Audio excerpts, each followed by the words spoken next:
Fizz is also already knocked. So it'll be a couple more kills collected for Shadow Esports. 4 just like that added on. So they've got 7 overall. Even though they've only got the players alive, and let's be honest, unlikely to expect them to go for a late game finish. They're already capitalizing on the early fights, picking up the kills, and getting that scoreboard ticking over, which is not good for the rest of the lobby and certainly for Alter Ego. But the good news for Alter Ego, they've still got 4 players up. They can make something of this game towards the latter stages. They've got a good position, 2-2 split inside of this phase 4 circle. So while they haven't got any kills yet, and they're not active now, could still be a good game later on. As Sunny side up, knocked by Setsuna. Shadow Esports not done yet. They get another kill already. 8 kills to start for tonight. And while they will go down, and it's only Kamal's left if he can survive in the Dacia, it's still already job done here for game 1 as they just get that scoreboard looking very nice. Another knockdown from Kamal's. It's been so scrappy from Unlucky. Luna is the only one. He's in the blue. And Shadow only have picked up the kills and still have a player alive. I'm late. And now Runa's doing pressure for the blue at the same time. No vehicle, but oh, Kamal's got him from afar with his AUG. Wow. Beautifully executed, and now Shadow Esports, they're at 10 kills. Are you kidding me?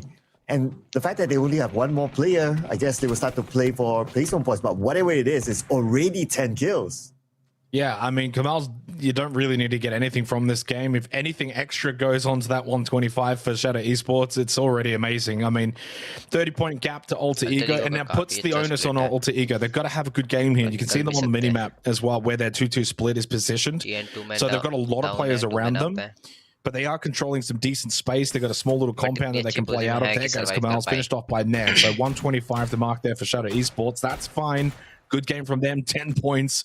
Inside of the 19 minutes. They don't need to play some points. It doesn't matter how they get the points now, as long as they just keep getting some points every single game. And 10 is wonderful. Hammer Esports over towards the blue, out in the edge again, Zen Esports. And Monk close by to that as well. I still expect, though, for Alter Ego, this could be a very good game based on their positioning. 5 seconds till phase 5. They'd love to see a Northern maintain their spot. Even if it's the kind of game, and it will go Northern shift, they actually do get a good circle. If it's the kind of game they get like a 6-kill win, I mean, that's still 16 points versus the 10 of Shadow, so you do close the gap ever so slightly then going into the last 4 games, and that's all you got to ask for as the goal. And it's an intriguing circle now because they're going to make the decision. Do they want to hold that compound out on the western part of the circle or group up with the other 2? Or potentially the 2 in the middle go to the compound and then they play edge from phase 5 onwards? Well, पता है तेरे को right now, जब भी इनको time मिलता है ना भाई ये छेद कर लेते हैं 2-2-3 The terrain is not really ridge बना helping him, लेते so he भाई doesn't have a good clear shot. बहुत अच्छा प्ले है वैसे Now, do they really need to clear out the Zen Esports? Yeah, perhaps. But we'll see what kind of commotion that happens on the right side of the circle. Now, on the left side of the circle, we have a lot of teams here. At least on our minimap, we have 4 different teams. Yeah, the north side is a lot heavier. Monty with a good angle to find a knock. Doesn't quite connect with the Dragonov. Gulp's going to go down by Jing. And as this game is developed, this is where for the middle of the pack leaderboard, it's developed nicely. Game start win पे crash आते हुए to try and help. Jing got knocked down anyway, but Bowling will be eliminated. Jing also gets finished off by Queen. There's a point for Alter Ego at the window now, fighting his show. It's Kia down very low as ATO, of course, at the bottom of the leaderboard, down to 1 player, only the 14 points.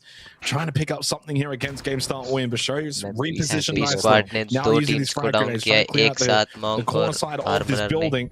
And that's some really good use of the auditory from Show. Knows exactly where Kia is based on these footsteps and the way he's moving around. He's trying to flush him out with his frag grenades. And now he can kind of play the angle, use that TPP camera, get a little bit more information.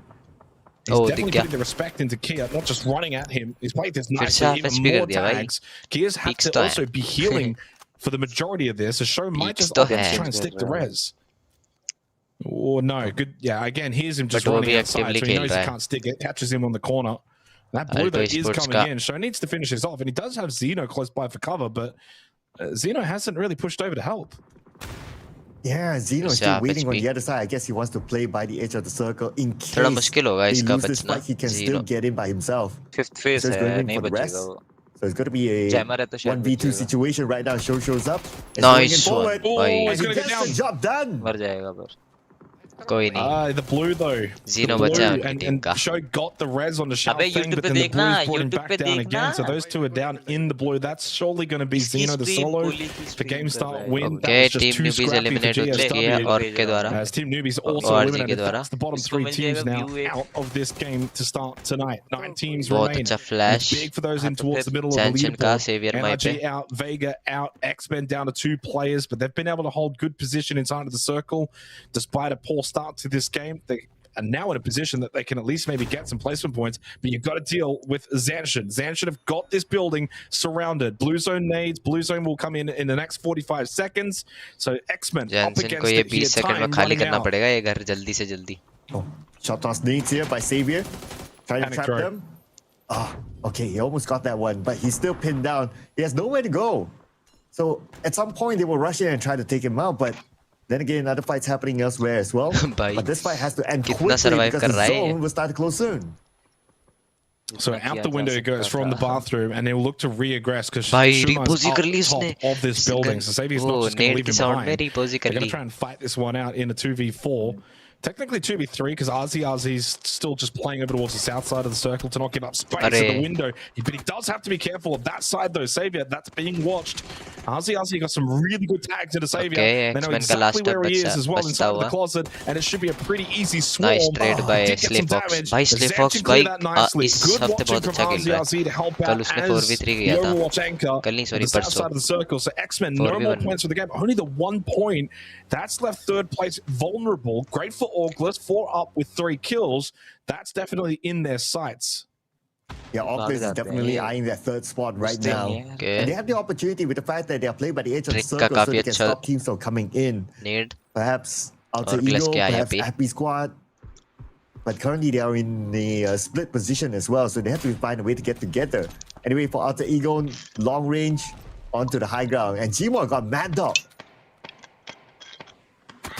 Mad Dog by Samoy, as you mentioned. Alter By Ego, by the way, Samoy. they did make that decision on the 2-2 split. They brought the two that were in the middle back over towards the compound on the western side of the circle. So they wanted to play edge, play together, rather than try and control a little bit of space in the Happy middle, Squad which would have काफी been गंदे vulnerable पोजी पे to shots her like जगह this से as पिटता Dusky cleans up Elgin bots. Happy Squad down to 3 now. Spots another one. This is Pivy.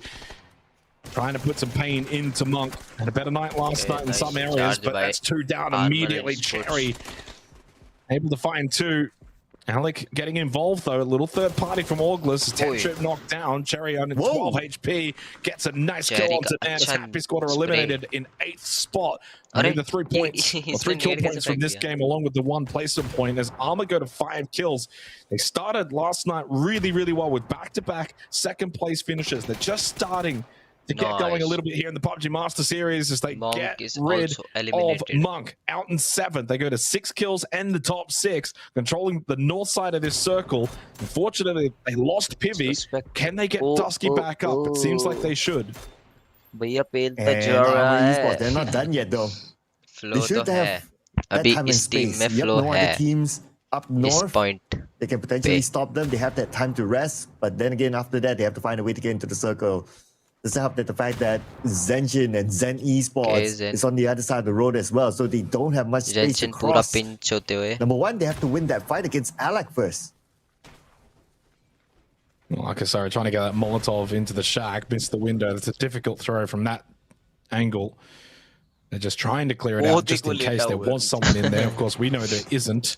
अब देख अगर ये Schwan नहीं होता at ना the rock अगर ये inside पैच the नहीं होता smoke. तो वो बंदा शैक के अंदर ही This छुपता game though is set लेकिन अब up देख जैसे for Alter ये छेद हो Ego. चुके हैं 4 up, गड्ढे हो गए ना good position to sweep up तो to the भाई north यहाँ side पर and भी take out some होना wounded teams. मतलब वो है And for क्या the कहते team हैं in एक्सपेक्ट second कर place on सकते the हो कि तुम यहाँ leaderboard, भी these are होगा the games that you multiple want. Angle बढ़ जाएंगे Unfortunate for them, of check course, करने के the लिए Shadow Esports did pick up 10 kills.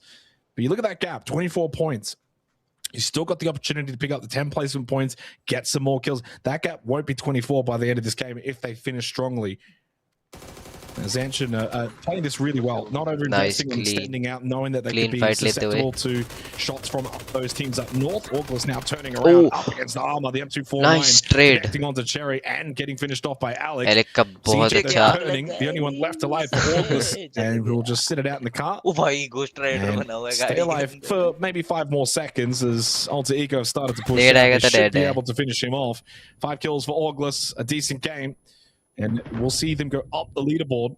But surely the demise is coming. Armory Sports also मर चुकी CJ's है. playing this as well as he possibly can as the solo. Keep the org out. Don't worry about the flash at this point. We have too many players pushing in. They clear him out.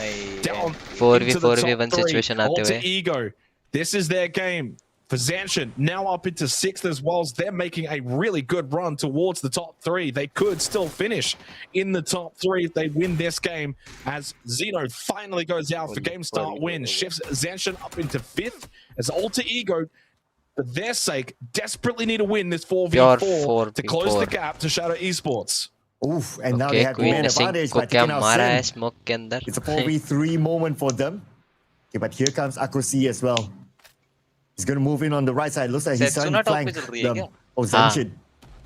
Okay, 3 players left and Alter Ego have them locked in, and we are now at base number 8 when the circle moves away from Zanshin. Alter Ego, they have a big advantage now. Okay, Slayfox, I mean, they've got at least the north side. Zanshin can kind of top-down look towards Alter Ego, but Alter Ego will probably have more control of phase 9 if we get there. अरे भाई. Sync, of course, still knocked down. They've got to find the space to try and get this revive. And 2 stuck at this Dorito. I mean, this is the opportunity here for Alter Ego का एक Simoy they can cross from that Dorito. But I like the fact that Man's just pushed up. He's just going to provide the pressure up close, buy some time for his teammates to try and push out of a bad spot. Nice shots landing. But RZ does go down to Man. So Man wins that initial close contact battle. That was his nice. to push up, Man get close. That gives them the दिया. space. And for Man to then turn around and take the fight to Akusare, Alter Ego have played this perfectly. They didn't panic, had 2 players stuck at the Dorito, but they were able to apply enough pressure. Zanshin are just getting obliterated. Slayfox did get 1 knock. Zinc needs to get this one, but they instantly traded, outnumbered and outgunned as Alter Ego will take the chicken dinner to start night 3. Ooh, to start the race with Shadow Esports. Though Shadow Esports, they scored 10 elimination points at least, but then again, we're talking about Alter Ego here, scoring the chicken dinner with a good amount of kill points as well. So the race is definitely on between the 2 of these teams.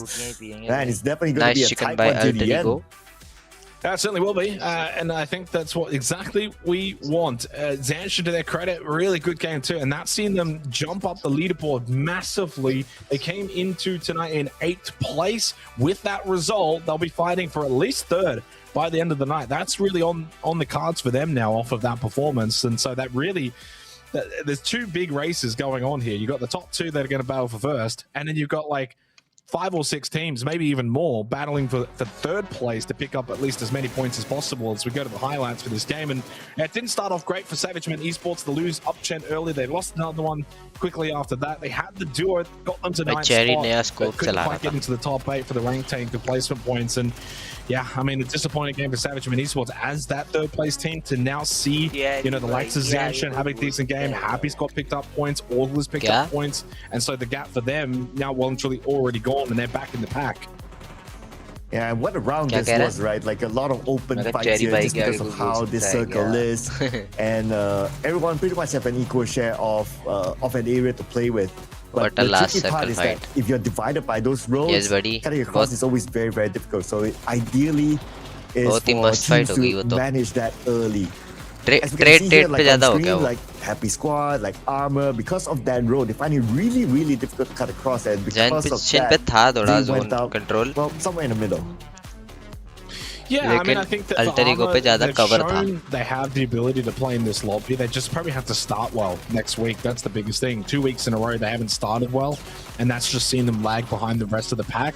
And then slowly, as the weekend develops, that's when they start to perform a little bit better. So it's just all about, I think, getting out of the block, starting on next Friday, and then who knows where they could potentially finish going into that weekend. But yeah, for Zanshin, really good game. As you can see, there's that leaderboard there for that spot over towards the 3rd place. Now there's like, as I said, 5 or 6 teams that I think will be in that contention for tonight. And एक बंदा मार रहा है, instant knock आ रहा है. फिर जिस बंदे ने मारा है, उसका एक instant knock आ गया. It's going to be a close race, 4 games to go. And Alter Ego, they either finish like 9 or 10 kills earlier on, so that's a good haul as well. So it's at least 19 or 20 points in this round.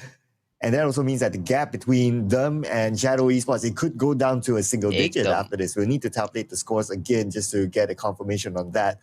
I kind of wish that Oculus would have done better here towards the end. If only they did, then it could be, I don't know, a three-way race towards the end. But because like they did kind of okay, so they kind of put themselves still, in contention, but we only 4 more games to go. I'm not sure it will be enough with the fact that those top 2 teams are still performing. Yeah, I mean, I think that we've only got 4 games, so it's really for the top spot, it's down to 2. And then, as I said, everyone else is just going to be battling for third. I think that, again, if you're August, you're not too fussed about that. If you're Vega, you're not too fussed about that. They already picked up the majority of the points from week 1. So, battling for third, fourth, just to kind of keep their PMS points ticking over is the main thing. Alter Ego, in the end, 11 kills. If you recall back to sort of the 16-minute mark of the game, by that point, you had already seen 10 kill points for Shadow, and Alter Ego had 0, but they were in a better position, and so it was pretty easy to kind of spot Shadow, and say, well, I think there's a good chance that Alter Ego will do points में game finish किया most of their work towards the late stage of the game, and it panned out that way. Look, for Shadow Esports, the one mistake that they made was trying to chase God XP in the BRDM, and they just got kind of unlucky, were obviously kind of at that hill, punished that, there's a kill, and then it kind of just became a bit of a scrap. But to their credit, they scrapped really well. Like they could have easily maybe walked away with only 3 to 4 kills, but they just managed to, especially as a duo at the end, I think it was Jexi and Setsuna, and just to pick up a couple more kills and really just at least make something of the game, knowing that they weren't going to have a long game. It wasn't going to be a longevity game for them. They still at least put some decent points on the table, because if they hadn't have done that, if they only had picked up the 3 kills, well, their gap against Alter Ego may not have even been a gap. At least it was only 11 points gained for Alter Ego coming into this, rather than them now being equal. There's still a small buffer for Shadow Esports, 10 points. So those 10 points are the 10 kills that they got, so that's a big help for them, and their kills have just been by far and away better than the rest of the lobby. As you can see, 93 kills overall, but their placement points are pretty equal with the rest of the lobby outside of Alter Ego, who go to 51 placement points. So they got a really healthy balance. I mean, Alter Ego's balance profile of 51 placement, 64 kills, typically that's what you want. The balance of Shadow Esports, 32 to 93 is a little bit off. I mean, that's just too many kills, maybe not enough placement points for a top team. It's irrelevant though. If you're actually going to go and double the kills of every other team, well then so be it. You can't control that. But Alter Ego clearly has shown they've got the ability to play the late game.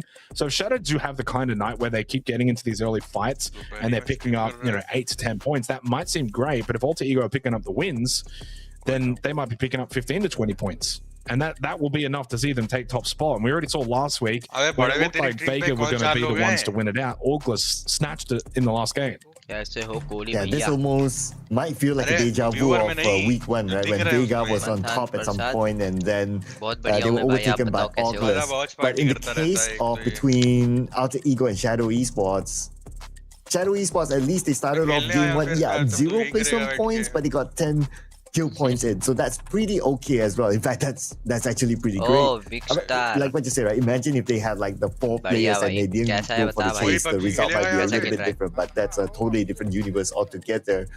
But we also have to give it to Alter Ego as well. With this chicken dinner, they're definitely not giving up here on that #1 spot. It will be another case of a big comeback. Not really a big comeback, but a big overtake of a team, just like how we had last week, and it's still on track there. On the 3rd place, Oculus, I think the gap is just too far right now for even if they want to catch the 2nd place.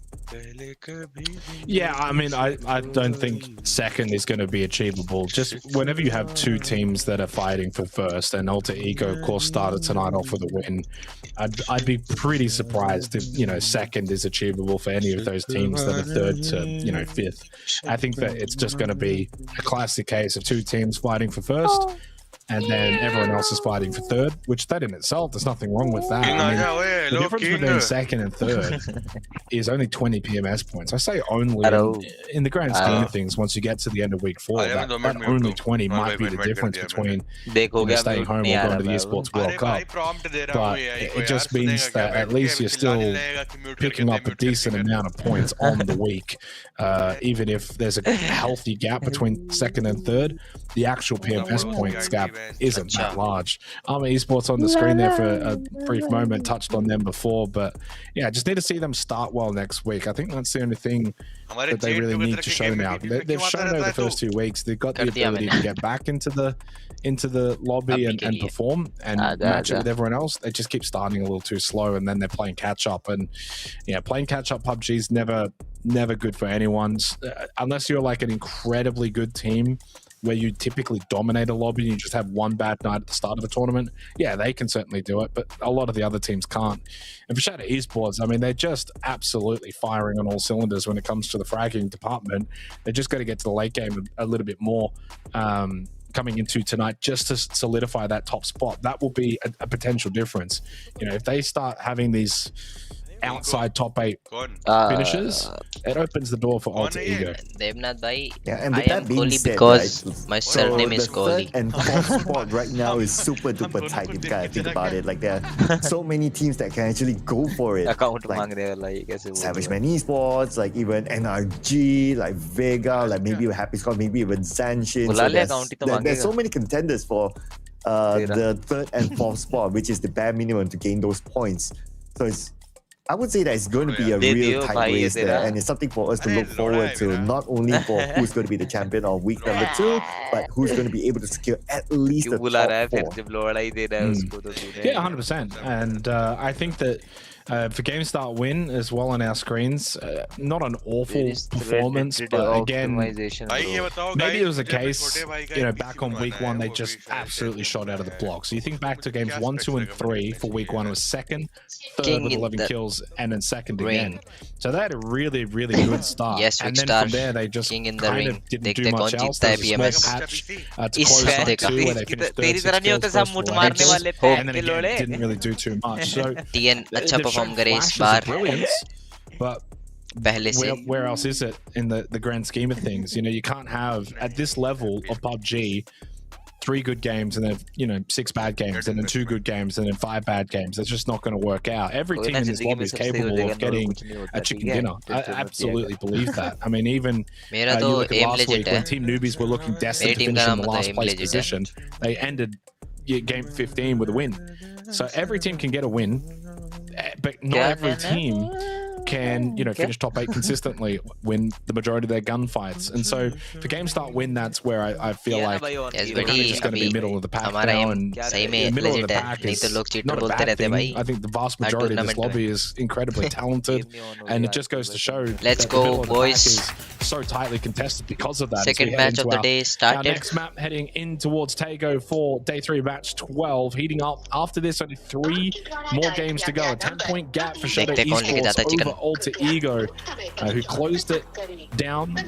It was a 21-point gap, now a 10-point gap, and it goes to show how quickly those gaps can change. Oh man, it's already 3 more games to go. I'm so used to, like, okay, we have 6 games a day, but now we have 5 games, so games are just running out really, really fast. Well, flight path looks like it's going to start from the right towards the left side, ending around the area of Hosan Prison. So far, no hot drops yet to try to stop the top 2 teams, or maybe Shadow Esports or Alter Ego. So with the remaining 4 games, including this game, I don't know if we're gonna see what, unless teams Shadow get Esports really, really desperate. Like, if it's the last game and the point difference like a single digit, then maybe we might see a team just try to hot drop like these top 2 teams maybe. Yeah, I mean, we haven't seen any hot drops actually. Well, at least not what I've casted so far, and there hasn't really ever been a reason for it. I think modern PUBG has kind of moved away from hot drops. It was a thing a lot more earlier in its time, many years ago. Let's see why.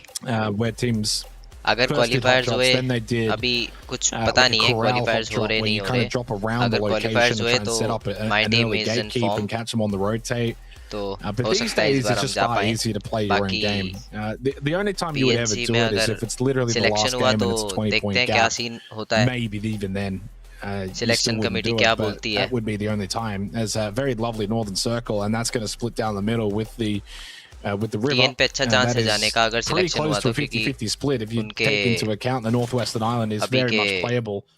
So performance के हिसाब से yesterday, back on night one, we had the Okay, full Zeno ने northwesterners, Alto bro, Esports like के just ball बांग instantly को headshot मार by के Zeno finish at the भी कर window. दिया इतना Against that win again, they can have these little आप कुछ moments, search but कर रहे they've हो got to या find the एक अगर consistency. problem They were ना much तो better बोलोगे on week one, currently 10th at the moment. क्या A little क्या bit search करना है behind bro that sort of upper pack, probably from Happy Squad upwards. I mean, Monk's just in the middle of it, but from Happy Squad to about Augless, it's only 10 points for 3rd to 8th.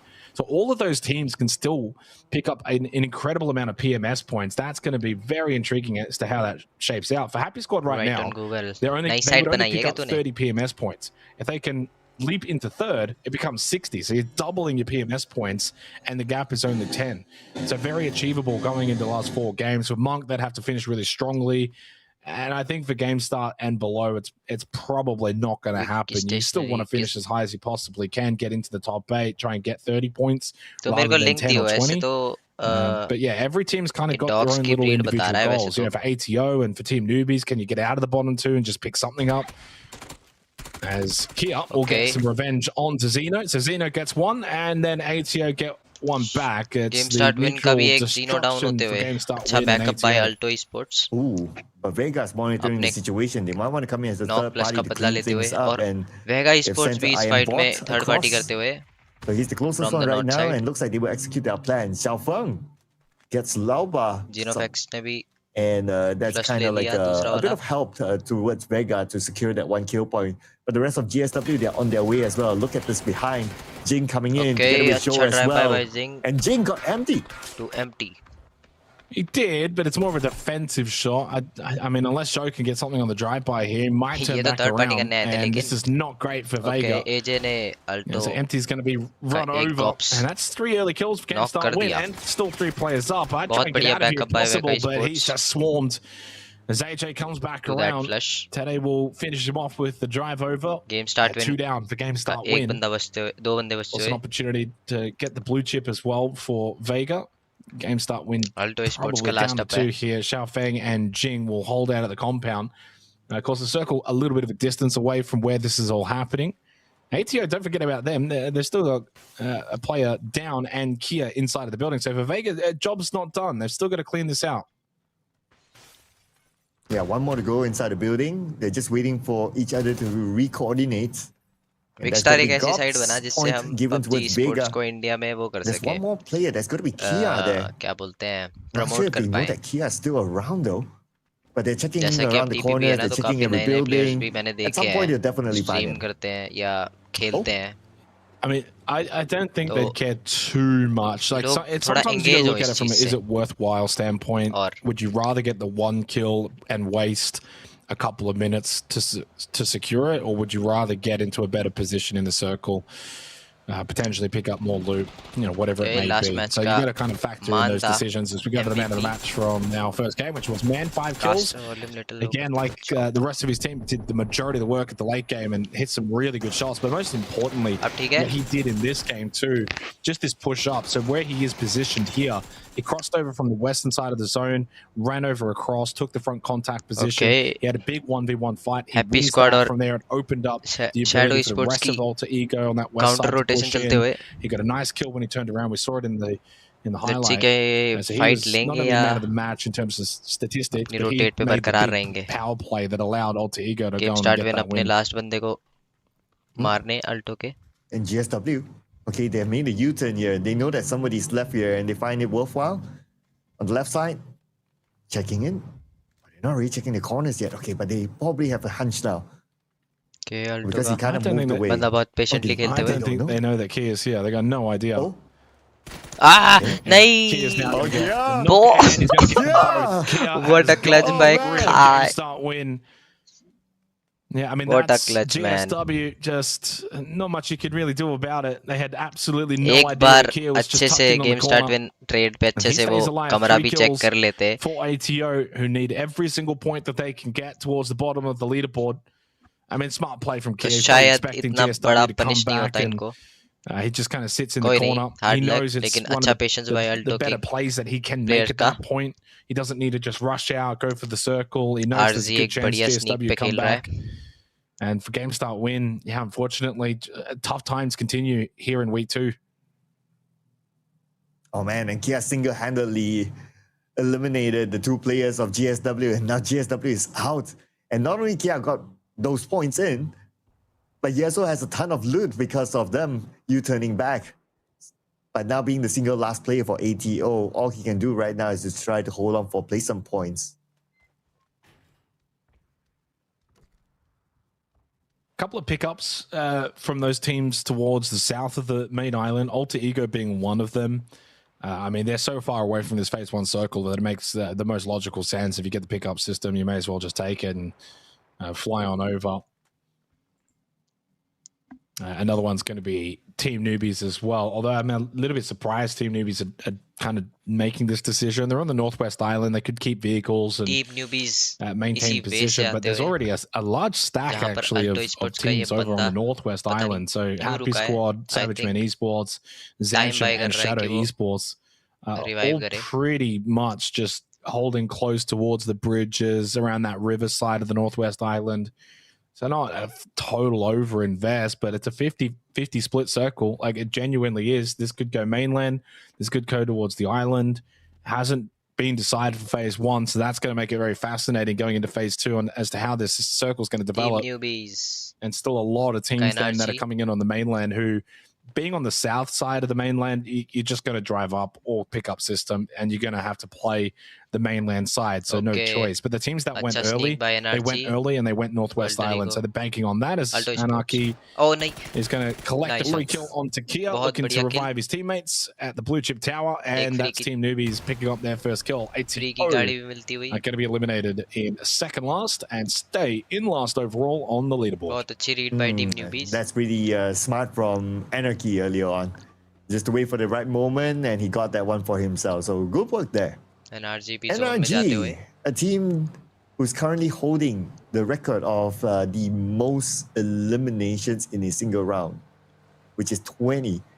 So far right now, they are at number 6 with 73 points. But if we were to put aside, like, okay, that number 6, 73 points, they're only 5 points behind Oculus in the overall. So very, very doable for them to come back with a top 4 finish. I mean, still plenty of PUBG to be played. Yeah, it's going to be a big race. Like, even Monk are, 20 points behind, 4 games to go from third. So if they can finish strongly, even they're somewhat of a chance. I think below them, it's not a chance. I just don't think anyone that's 10th to 16th is going to be able to finish third. But Monk, they're an outlier, but they're still just somewhat in the picture. It's a little bit maybe dependent on how this game goes for them. If that goes from a 20-point gap to a 30-point gap, 3 games to go, yeah, you could probably put a line through them. So these games get really pressure-filled quickly coming into the last couple of few games, and it starts now for some teams, and other teams maybe still have a reprieve available. Phase 2 circle pop. I mean, that is... It's a hard shift. That is technically a fun it's a hard circle. shift, but if I had to hazard a guess, I'm still thinking you want to play kind of south to Shipyard rather than go Northwest Island. I think that's not enough. Statistically, it's a little bit more to the mainland. As that's a lovely spray down from Feven. Even he, I think, was a little surprised by that one. He sort of looked away, and then he quickly looked back as if it was like, oh, I actually got him. That was a very sharp shot with the AUG.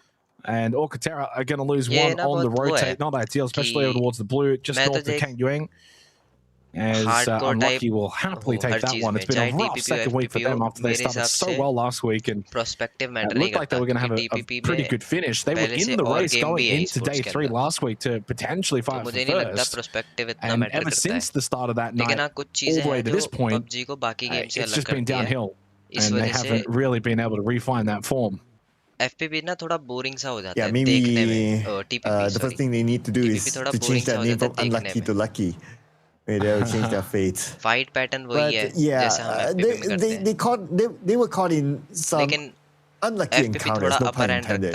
Especially yesterday when they rotated towards Novo, they bumped into another team and they lost 3 players while they were rotating.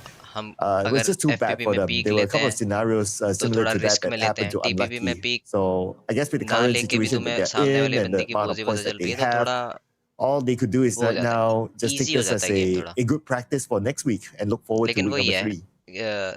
Prospective. So it's this area here that's going to be very intriguing because, again, I think the circle's just barely favoring mainland. अभी जो major चीज जो मैंने देखी है अभी Phase 3 can still shift this way. वो ये है. But no one's really made a move from these teams on the Northwest Island. None of them have actually decided to TPV pattern से. Kind of cross over and hedge their bets one way or the other. It's almost like, well, we came in phase 1, we're going to stay in phase 2. There's just enough. Maybe we get fortunate. Because if they do get fortunate, all of these teams around this position are going to benefit greatly if phase 3 goes their way. I just have a feeling it won't.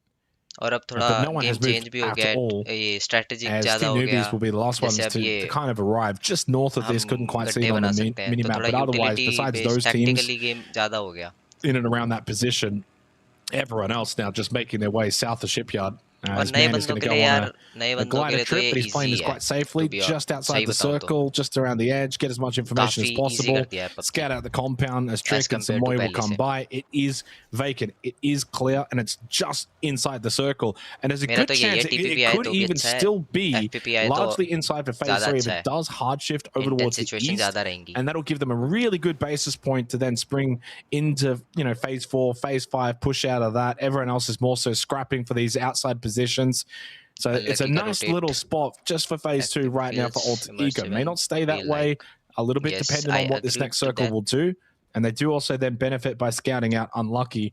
If this does go Shipyard side, though, I'm fully expecting a lot of teams will have to send it in towards Shipyard. The ones coming in super late, the ones on the Northwest Island. And so we might end up with some Shipyard battles going into phase 3-4 if it goes that way. 5 seconds until the phase 3 pop. This is a big one. And Zen Esports taking the middle ground, but majority of the circle, like what you said, right, moves towards Shipyard, so we can expect a big migration here from the left side island towards the Shipyard area, and that bridge is going to be a big bottleneck for a lot of these teams. We have like at least 6 or maybe 7 of those teams that we need to migrate across. This is a big circle cloud as well, because it's not a generic phase 3 circle. This is for 50% of a phase 3 circle. Most of it is incredibly unplayable. So you will have to see teams force their way into Shipyard. You're going to see a lot more action this phase 3 than you would typically see as well here on Tago, because of that water that cuts off pretty much 50% of this phase 3 circle. The south side as well has a little island that Zen Esports were playing. They have to move away from that. That's not playable. Fight on the road here, Tentrip and Savior both going down 1-for-1 between Happy Squad and Savage Man Esports, and it's the nature of this circle shit. Both teams quickly trying to rotate, go towards the Yongjian Bridge, try and get over towards the mainland. Even if they do that, they then have to cross the other island, cross then back over towards the other mainland south of Shipyard. This is just an incredibly hectic circle that's going to see a lot of rotational fights, and there's just going to be quite a lot of luck one way or the other, and a bit of unluckiness one way or the other. There's only so much skill can really help you in these kind of situations. Got to be careful, got to move quick, but then it's easy to get knocked down on the rotate. Empty knockdown by Zam Shao. You've got Shadow Esports that are sending it straight over the Shipyard Bridge right now as all of this is happening. And guess what? Knocked down. I mean, what can you do about that? He gets knocked on the bridge trying to cross over towards Shipyard. That's the right play. A little bit unlucky. And that's also now forced Hansi to stop on the bridge to go for that res, and that's of course the top team. So something to be mindful of as to, again, how these circles can dictate these games a lot of the times. Absolutely right. This circle is arguably the most entertaining circle that we have got so far in this season's PMS. Well, teams are starting to rotate as we kind of expected. That includes Happy Squad, who's currently spending a little bit of time in the blue, but they also try and decide on, like, okay, how are they going to rotate across? Are they going to take the bridge towards Shipyard directly, or are they going to take the long rotation down? Do they have enough healing utilities to tank the blue? So many questions to answer here. And it's not like they will get a free pass if they rotate down. Savage Man Esports is one of those teams that are currently down there who can play the gatekeeping role for teams cutting across the South Bridge. No, they're just going to boat it into a Shipyard. They've already lost a player as well, so they came off second best in that fight with Happy Squad, who got the res. And the problem with the boat, I mean, the boat's fine, but look at this. You're going to be getting shot at pretty much the whole way through. I imagine they will go all the way up north and try and wrap back in towards Shipyard. Otherwise, if you try and send it straight into this, I mean, they might actually bank it into the coast. And if they do that now, pushing out of the coast and try and push up towards the road, you don't have vehicles. You're pushing into Alcatara and Zen. There's that circle. Probably made the right call based on the circle pop and away. Technically could have gone up to Shipyard and funneled through taking the fights, but down to 3 players, that becomes a bit more difficult. So they take the safer option, pull out towards the lighthouse. But the path forward from here is going to be so difficult. Like, you don't have vehicles to just burst through. You're going to have to go on foot.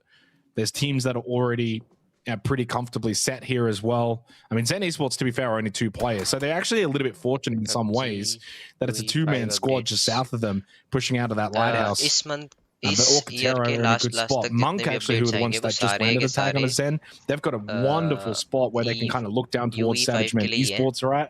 Happy Squad made it across their bridge, and an update Shadow Esports, by the way. Hansi did get Setsuna back in his vehicle, drove him across the bridge at Raw Shipyard, got the revive on him, so they're back up to 4. I honestly thought that Phase 3 Circle Pop would see a little bit more conflict. We certainly saw it with Happy Squad and Savage Man Esports, Shadow, the knock, and then the res. Teams definitely did fight, but I expected more carnage. Yeah, but it looks like they played the patience game right now. But at the same time, Team Newbies on the north potentially sandwich Shadow Esports here. Shadow Esports, they're managing Zenshin now, putting a lot more focus onto them. Hopefully they know that they are being approached by Team Newbies from behind. So they have to shift their attention really, really soon. Zenshin Esports, they're not really interested to continue on this fight, so the focus should be on Team Newbies that's coming in from behind. Yeah, and even Shipyard itself didn't really see a whole lot of teams go in there. Just the 3, Shadow Esports, Unlucky, and Team Newbies. And Shadow Esports are really just kind of playing on the edge of it here. As you can see, Jaxie's pushed out aggressive. Hansy's just playing with a brick wall, trying to get some damage into the BRDM while it's sitting still. Monty eliminated by Alec. Pans are out for Jaxie. That will certainly help against the BRDM. And there's a lot of space in the center of this Phase 4 circle just because it's such open terrain, and it's pretty much like the only open terrain. Currently, there's the north compound that Armor's sitting in, the south compound that Monk's sitting in.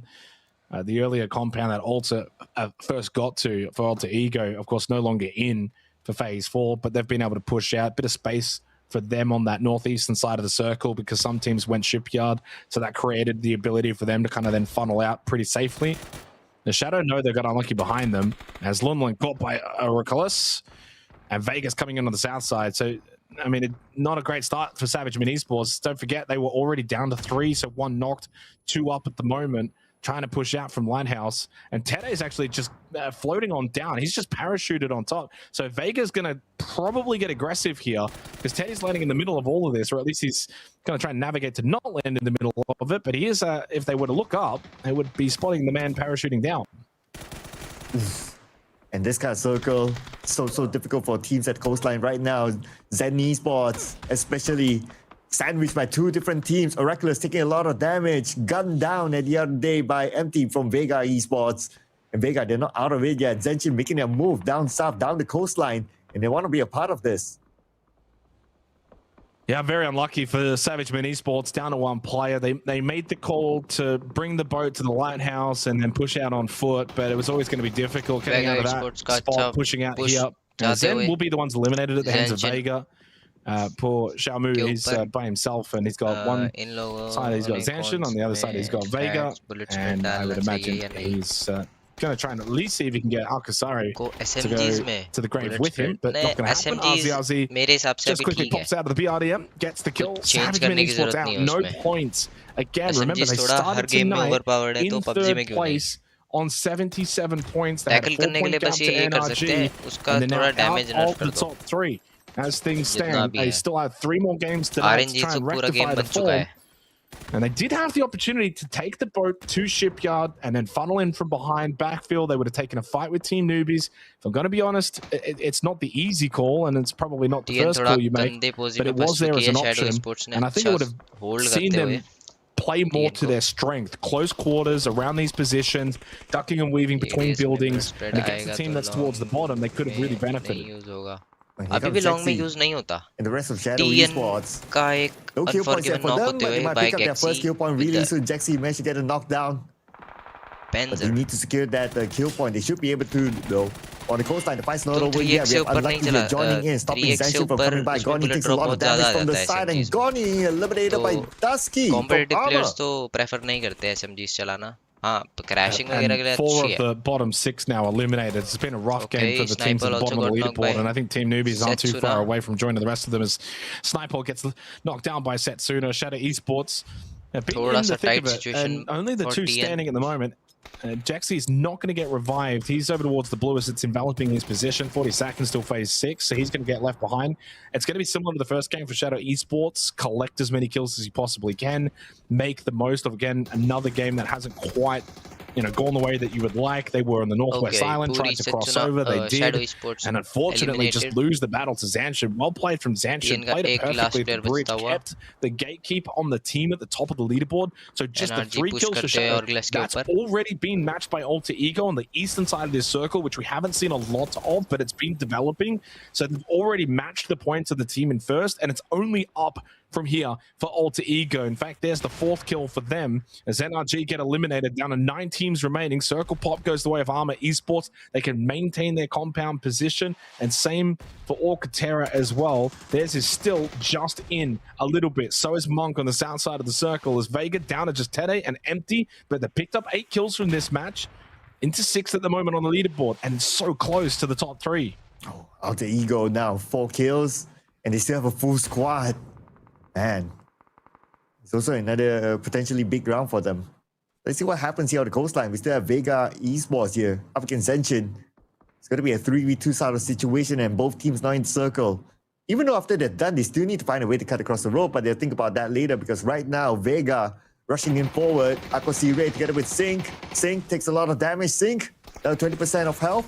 Iron Bot at the front line, trying to find that tight angle as he moves forward, but TD gets knocked down. Okay, Vega Esports ने पूरी Zanshin that car flip helped him so much for Ironbot. Now, he may have still been able to get those 2 kills without it, but it right now, yes. Away. Just as he was moving a little to the left to get a better angle on the shield, it kind of just flips and just completely protects him. Armor just gets wiped out, by the way, as Alter Ego pushed into this compound. So Armor were defending it, and Alter Ego just took it so cleanly.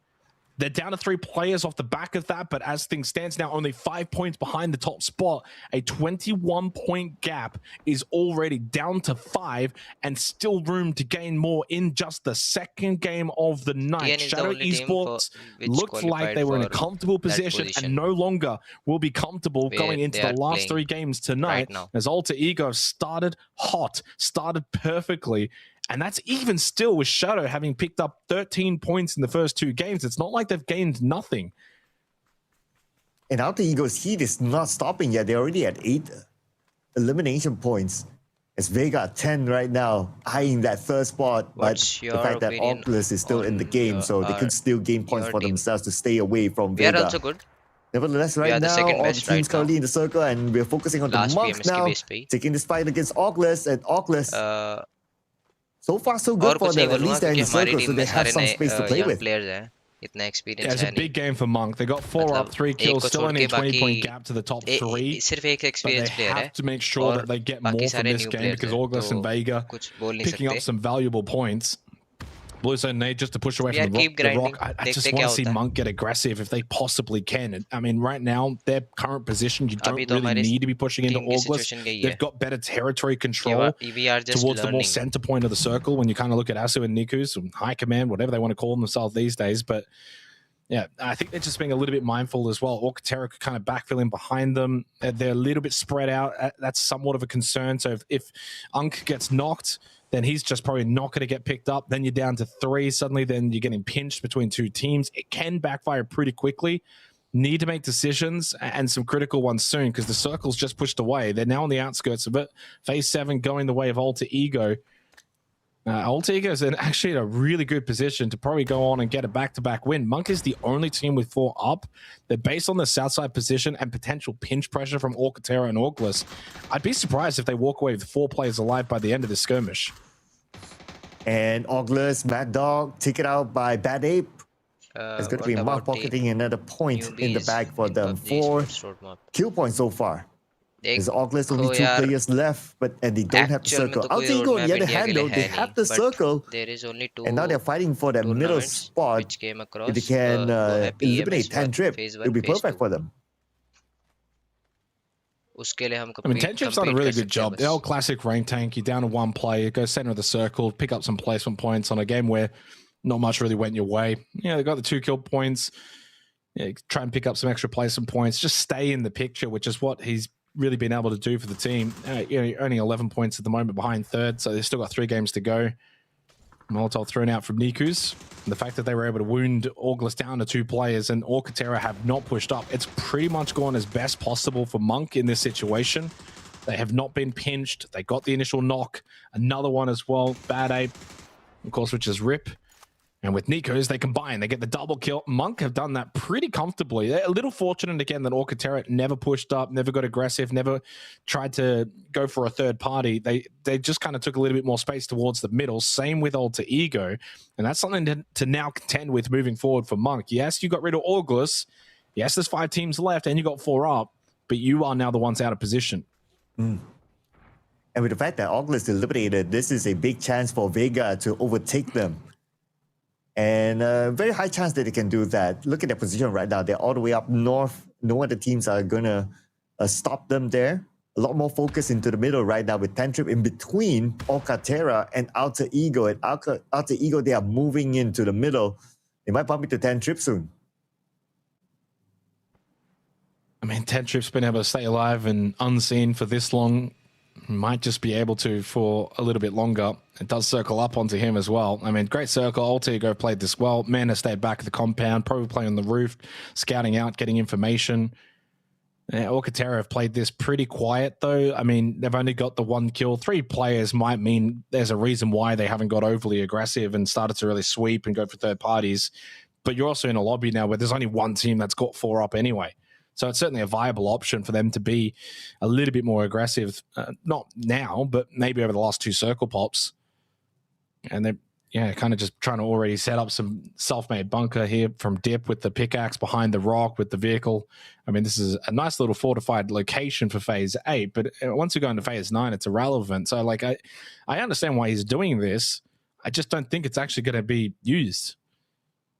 But I guess he's in the situation that, okay, as long as I can stay clear of other teams, like, I'll do whatever it takes. But let's see how long 10 Trip can stay clear of teams, though. They still don't know that he's there. And as long as they don't know, he could be like the boogeyman when other teams start to fight each other.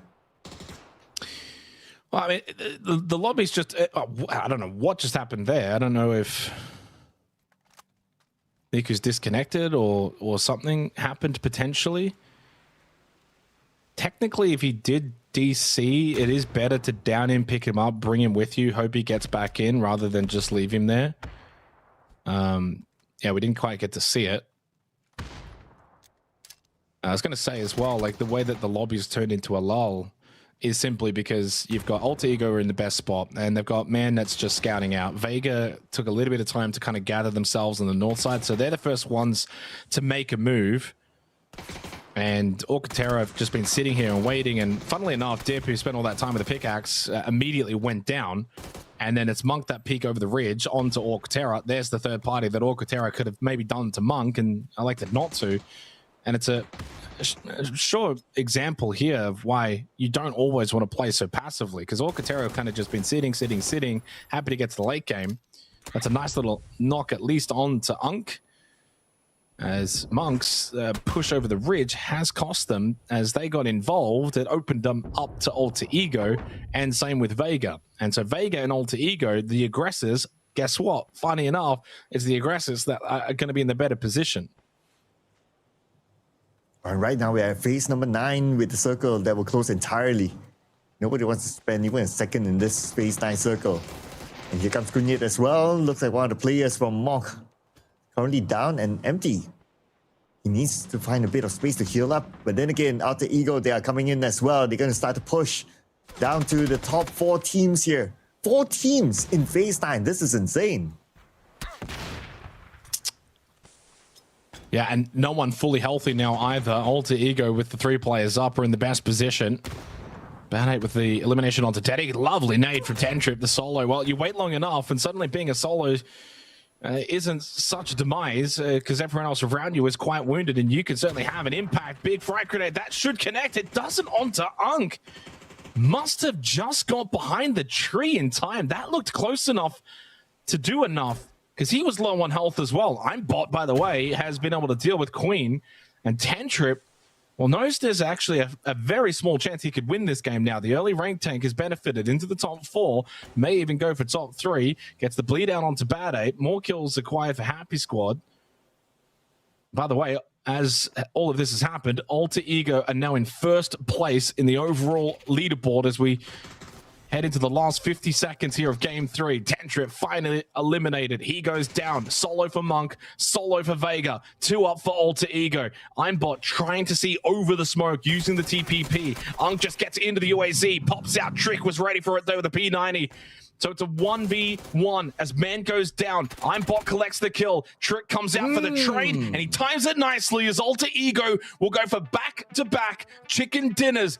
And a 21-point gap coming into tonight has already been evaporated. They are now in first place with 3 games to go. Just after 2 games, that 21-point gap is out. My goodness, Alter Ego, 2 chicken dinners back to back with a lot of kill points to come together with it. And now they're currently on top. I'm pretty sure Shadow Esports, they won't be happy with that. They'll be looking for a big comeback in the next match. The next one is going to be huge. Yeah, I mean, the night itself is shaped up to be huge. I mean, Shadow Esports haven't been playing bad by any means. 13 points they picked up. So in theory, the 21-point gap plus the 13 points, that's 34 points in 2 games that needed to be overcome from Alter Ego. Well, if you go for back-to-back wins, you can certainly go and do that. As we head into the highlights, they are now in top spot. Oof, this is a crazy one. And of course, there's a crazy circle as well. At some point, the circle was like kind of 50-50 at the northern side, but it ended up at the shipyard area, and that forced a lot of teams to rotate across. And it was very, very difficult, especially at the coastline where we had at least 4 teams at some point hugging down the coastline, trying to take out each other. And the one team that stood out was Vega Esports, survive among all those teams. So great work by them as well. Credit given to Vega Esports.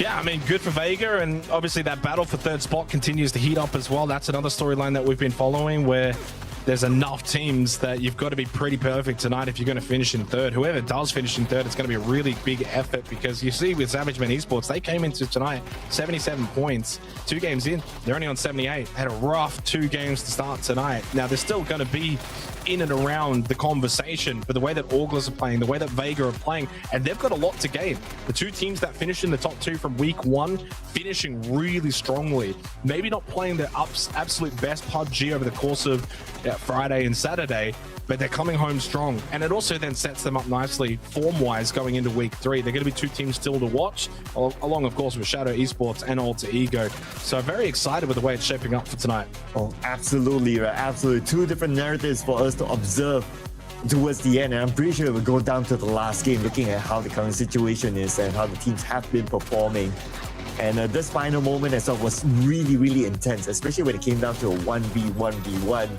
And it's always this kind of situation, right? Like, if you're the first team that moves, you have a bigger chance of actually losing this one. But then again, Alter Ego, they made the first move, but because of this shot by Imebot to try to secure that kill point, he revealed his position, and that allowed Alter Ego to finish up the job.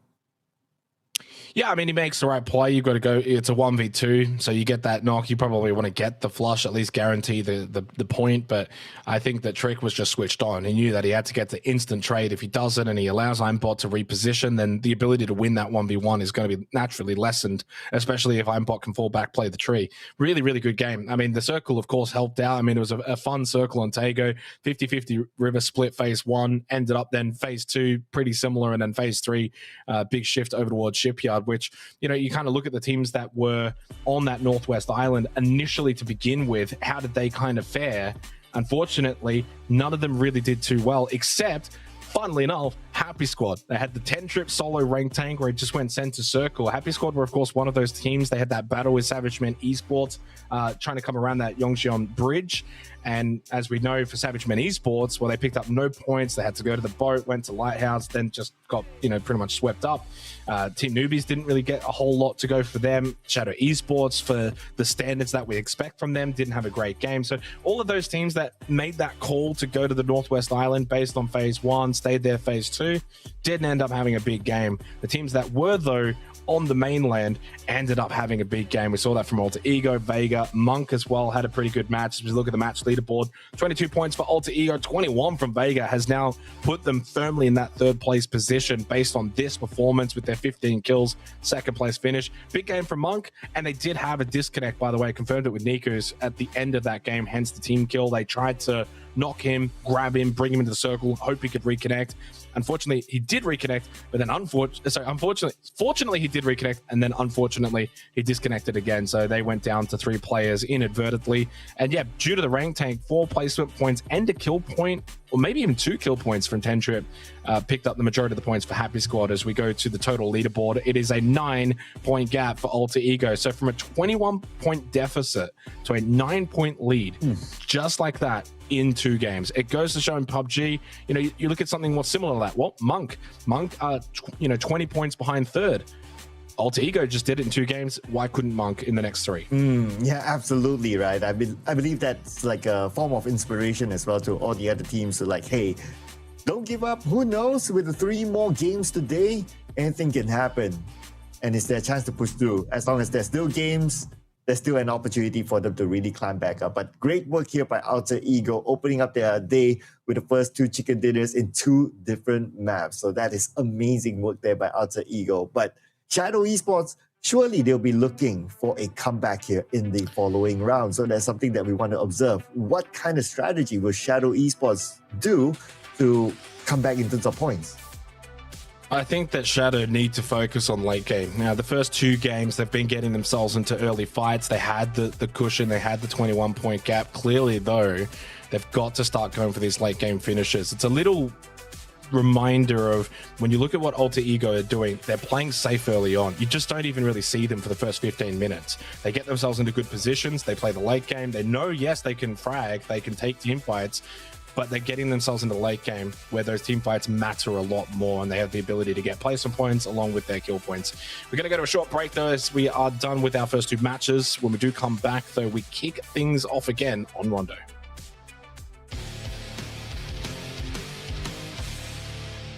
For me, it's very hard transitioning from FPP to TPP. We are still, adapting, learning the TPP. I think it's a different game now. We value team play more. I'm happy that we got Mad Dog. He gives us like a staple in the team. So in that part, he eases the gameplay.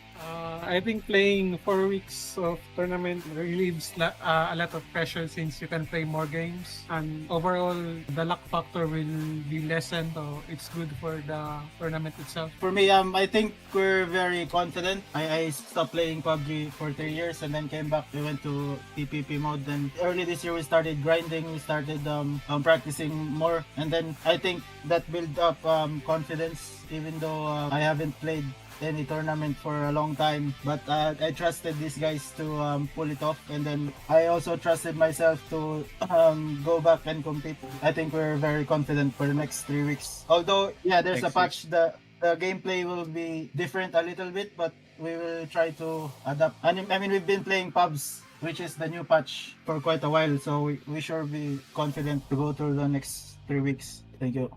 we just go chill and play together. Maybe just trust our teammates. Yeah, I think we're very comfortable. I mean, we've been playing with each other since the PUBG tournaments, and then even from the start, me and CJ have been playing from the start to compete. We're also comfortable with each other since I know these guys can compete well. I mean, they can perform in tough situations. Especially me, I want to go back to playing LAN events like PGC or any other LAN events. Last year, I think it was PNC, and I've seen CJ and Calbs, they competed for Philippines, and I just missed the LAN tournaments. I mean, the feelings of being in LAN tournaments, yeah. Thanks to our family who are supporting our friends. We are still orgless, so if anyone's looking for, we are open. I'm thanking my friends and my family for supporting me and the team. I hope you guys still support us through the next 3 weeks. Goodbye. Goodbye.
We've seen a lot together.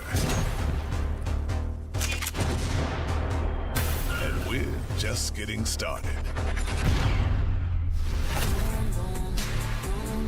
No limits on land.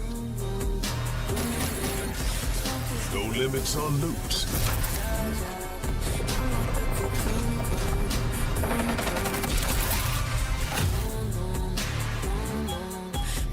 No limits on survival.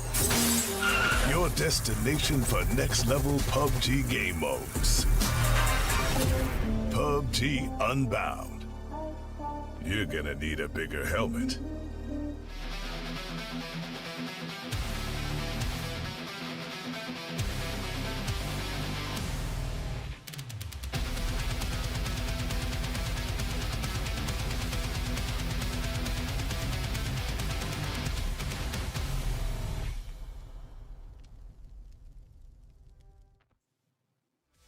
Well, no surprise. Again, it's heating up on the final night, as it did last week for week 1. It's doing so again here for week 2 of the PUBG Master Series. Shadow Esports have seen that top spot be vacated to Alter Ego. Back-to-back chicken dinners, Cloud. They've put themselves in the #1 spot with 3 games to go.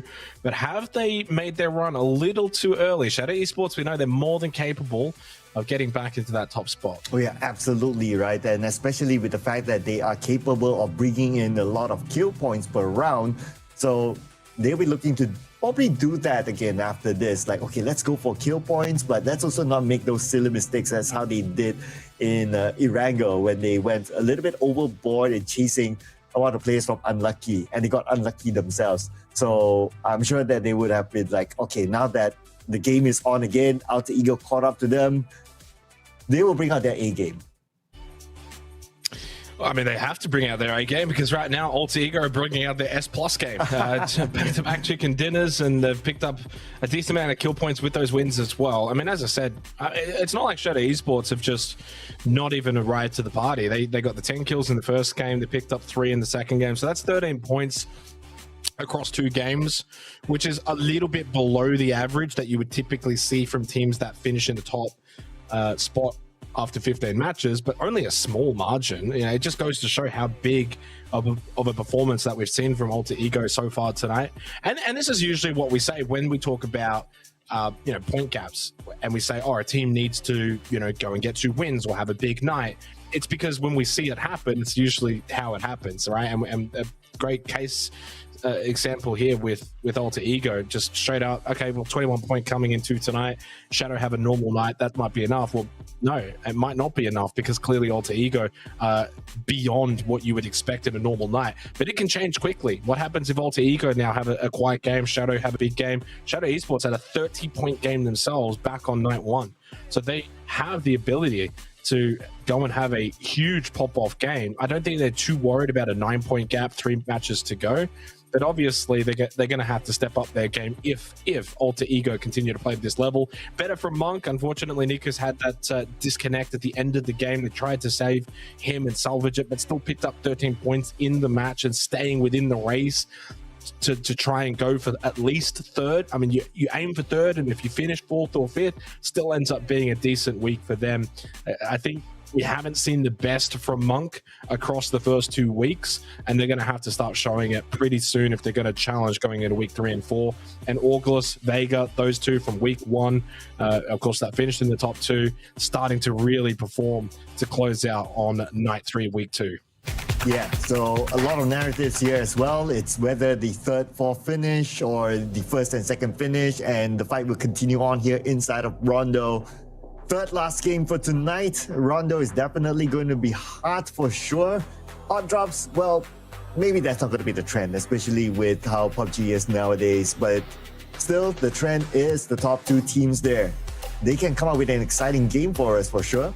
Shadow Esports might be going for more kill points, so that's something we want to observe. Shadow Esports, if they go around on a team hunt, then other teams will need to be careful of them.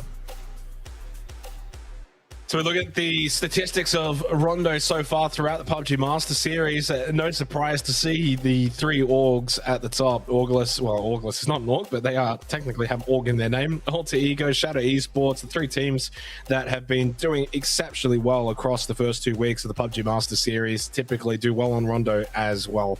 The teams that maybe haven't been doing as well on other maps, Orcatera and GameStart Win, this seems to be where they do perform quite well on Rondo, and this ends up being a bit of a turning point in the night. Match 3 really sets up then going into the last 2 games. What are the point gaps? What are the margins? Who's not playing well? Who is playing well? By the end of Rondo, it's a lot more clear as to what teams need going into the more staple maps of Miramar and Erangel to close the night and the week as well. As we've kind of been touching on for Shadow Esports, they've been playing well. Can they get to late game situations though? So far tonight, they haven't been able to get into a late game situation. They haven't been able to go deep, get placement points.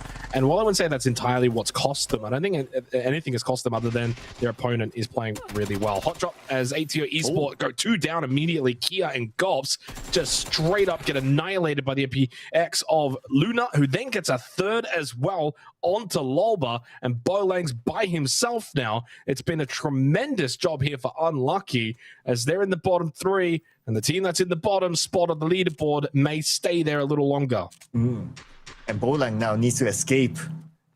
Should be able to find an exit behind though, but he's going to go for it. Okay, he does have a UMP, pretty decent weapon, but though not the most clutchable weapon, but S12K. Okay, S12K, very clutchable weapon. And he wants to take advantage of it. If he can rush in time, then maybe he can come up with something. But we're talking about going up against the entire squad here, so it's not the easiest of tasks. Not the easiest of tasks, but one that you're going to have to try and do. Otherwise, it's going to be dead last. Does get 1 and should go for the flush. You may as well, but couldn't. Unfortunately, was quickly set upon by Sunny Side Up. ATO Esports out in last. The team that's unfortunately sitting last on the leaderboard. A rough week for ATO. It's really unfortunate to see. They didn't have a great week 1 either. They were in the bottom 5, finished 12th, 68 points. But it's a big drop off to be at 17 points with just 2 games to go now compared to where they were at last week. Last week, they were at least a little bit more of a contest. They were able to have some decent matches. They had a game where they finished second with 11 kills. They had a game where they won with 8 kills. Unfortunately, just nothing along the lines of that in week 2. Well, it looks like the fight in this map is not over yet. Here we have Sync here from the side. Almost got that knock. His opponent Bombay is still alright for now. On the inside, we have Kunyit all alone, and Kunyit rushed down, immediately gets tagged. And now for Okatera, they're down to 2 active players now. Well, Bombay is still alive, but he's not healing up. I guess he's out of healing utilities, but nevertheless, Bombay very low on health, easily tagged there, leaving only 1 player left for Okatera. Oh, Terra just completely wiped out Zasha and make that quick and clean, and it's a rough start for a few teams on Rondo, but a great start for Zanshin, great start for Unlucky. Both of them making it very clean as well is the biggest thing.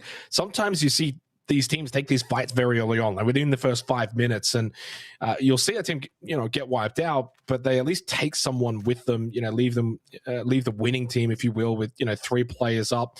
A bit different in modern PUBG, of course, with the blue chip tower, but it's nice that at least you don't even have to worry about that. Change up your rotate paths and things. You can just get a nice clean 4 kills, 4 players up, loot up. You've got some extra loot. Your helmets and your vests are pretty clean because it was a very clean fight. So those are some big results, especially for Zanshin. Like, that just temporarily now puts them above August, and just how close that really is. From 9th to 3rd, it's incredibly close. As we had those fights, it did delay our man of the match segment, which was Queen this time around. It was man back in the first game. And once again, another Alter Ego member off of that win. 6 kills, a decent amount of damage as well, and a solid performance from Alter Ego and Queen. Absolutely solid performance, right, by Alter Ego. Scoring 2 chicken dinners back to back. And of course, it's also nice to see, like, there's not like that one player that really stands out for Alter Ego. It almost feels like everyone's pulling their own weight. And because of that, right now, they're sitting at number 1. And they're not overly dependent onto one player. So that's great. Alter Ego, they somehow have found that balance between the 4 players to everyone play their role really well. Well, I mean, that's really what the best teams usually going to bring to the table. And that's why when you see, damage leaderboards and kill leaderboards, you'll typically see maybe 2 from the team that ends up winning the week, at least 2. And it's not like the 3rd and 4th players that far behind either. I mean, you kind of look at the numbers here, actually, for Vega Esports, team in 3rd right now, 91 points. And even they've got a pretty healthy spread. Aimbot, Tade, Empty, all pretty much putting up the same damage dealt, same kills. Like, usually what you're going to see, at least a guarantee that 3 players are pretty much around the same level. As Monty has a chance here on to Nico's old friends and old rivals, and Nico's just turns the task here at the right time, and Monty will be disappointed he wasn't able to confirm that kill. Never easy with the spray. I mean, even from that distance, moving vehicle, it's never a guarantee, but certainly an opportunity there for Monty goes astray. He's been the best so far for Happy Squad. Of course, it was 10 Trip in the previous game that picked them up at the majority of the points with his rank tank to get into the end of that match. Monty's going to be a little careful, though, now, because you've maybe missed your opportunity. You don't want to stick around, keep taking that fight. Obviously, Monk now aware as Jexy with the Panzer. That just misses out. Well, Monk have had issues on their rotates throughout the PUBG Master Series. They're getting some fortune here on Rondo.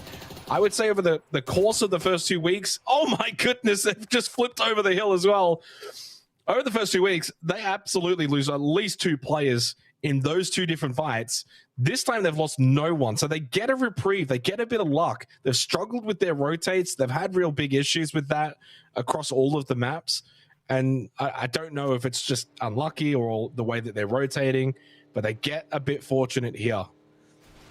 Oh, that was a really close one, though. If that Panzer hit, then it's a totally different story for them. But Zanshin, fortunately for Sly Fox, he's bleeding out right now. His teammates nowhere close. And surely Zen Esports will pick up that point. There you go. It's locked in by Ken's. Speaking about Zen, looking across the kill points of their team, pretty balanced, I must say. But then again, for Zen, unfortunately, they are not able to really be consistent enough to bring in those points, whether it's by placements or by kill points, and that's why they're struggling now down there. Also one of those teams that will look forward to week number 3, and for the rest of the day today, it's going to be more of a workout for them. Yeah, so minute 40 until phase 2. Didn't really touch too much on the circle, just the south side circle, 90% land. It's going to be fine. Rondo typically can play that way. Plenty of space, so you can then see a little bit more of this fighting because you don't have to rush too much. I mean, you're going to get really anything you want in phase 1 and play off the phase 2 circle pop anyway. Now, Vega, 7 points clear of Zanchin, who just lost a player.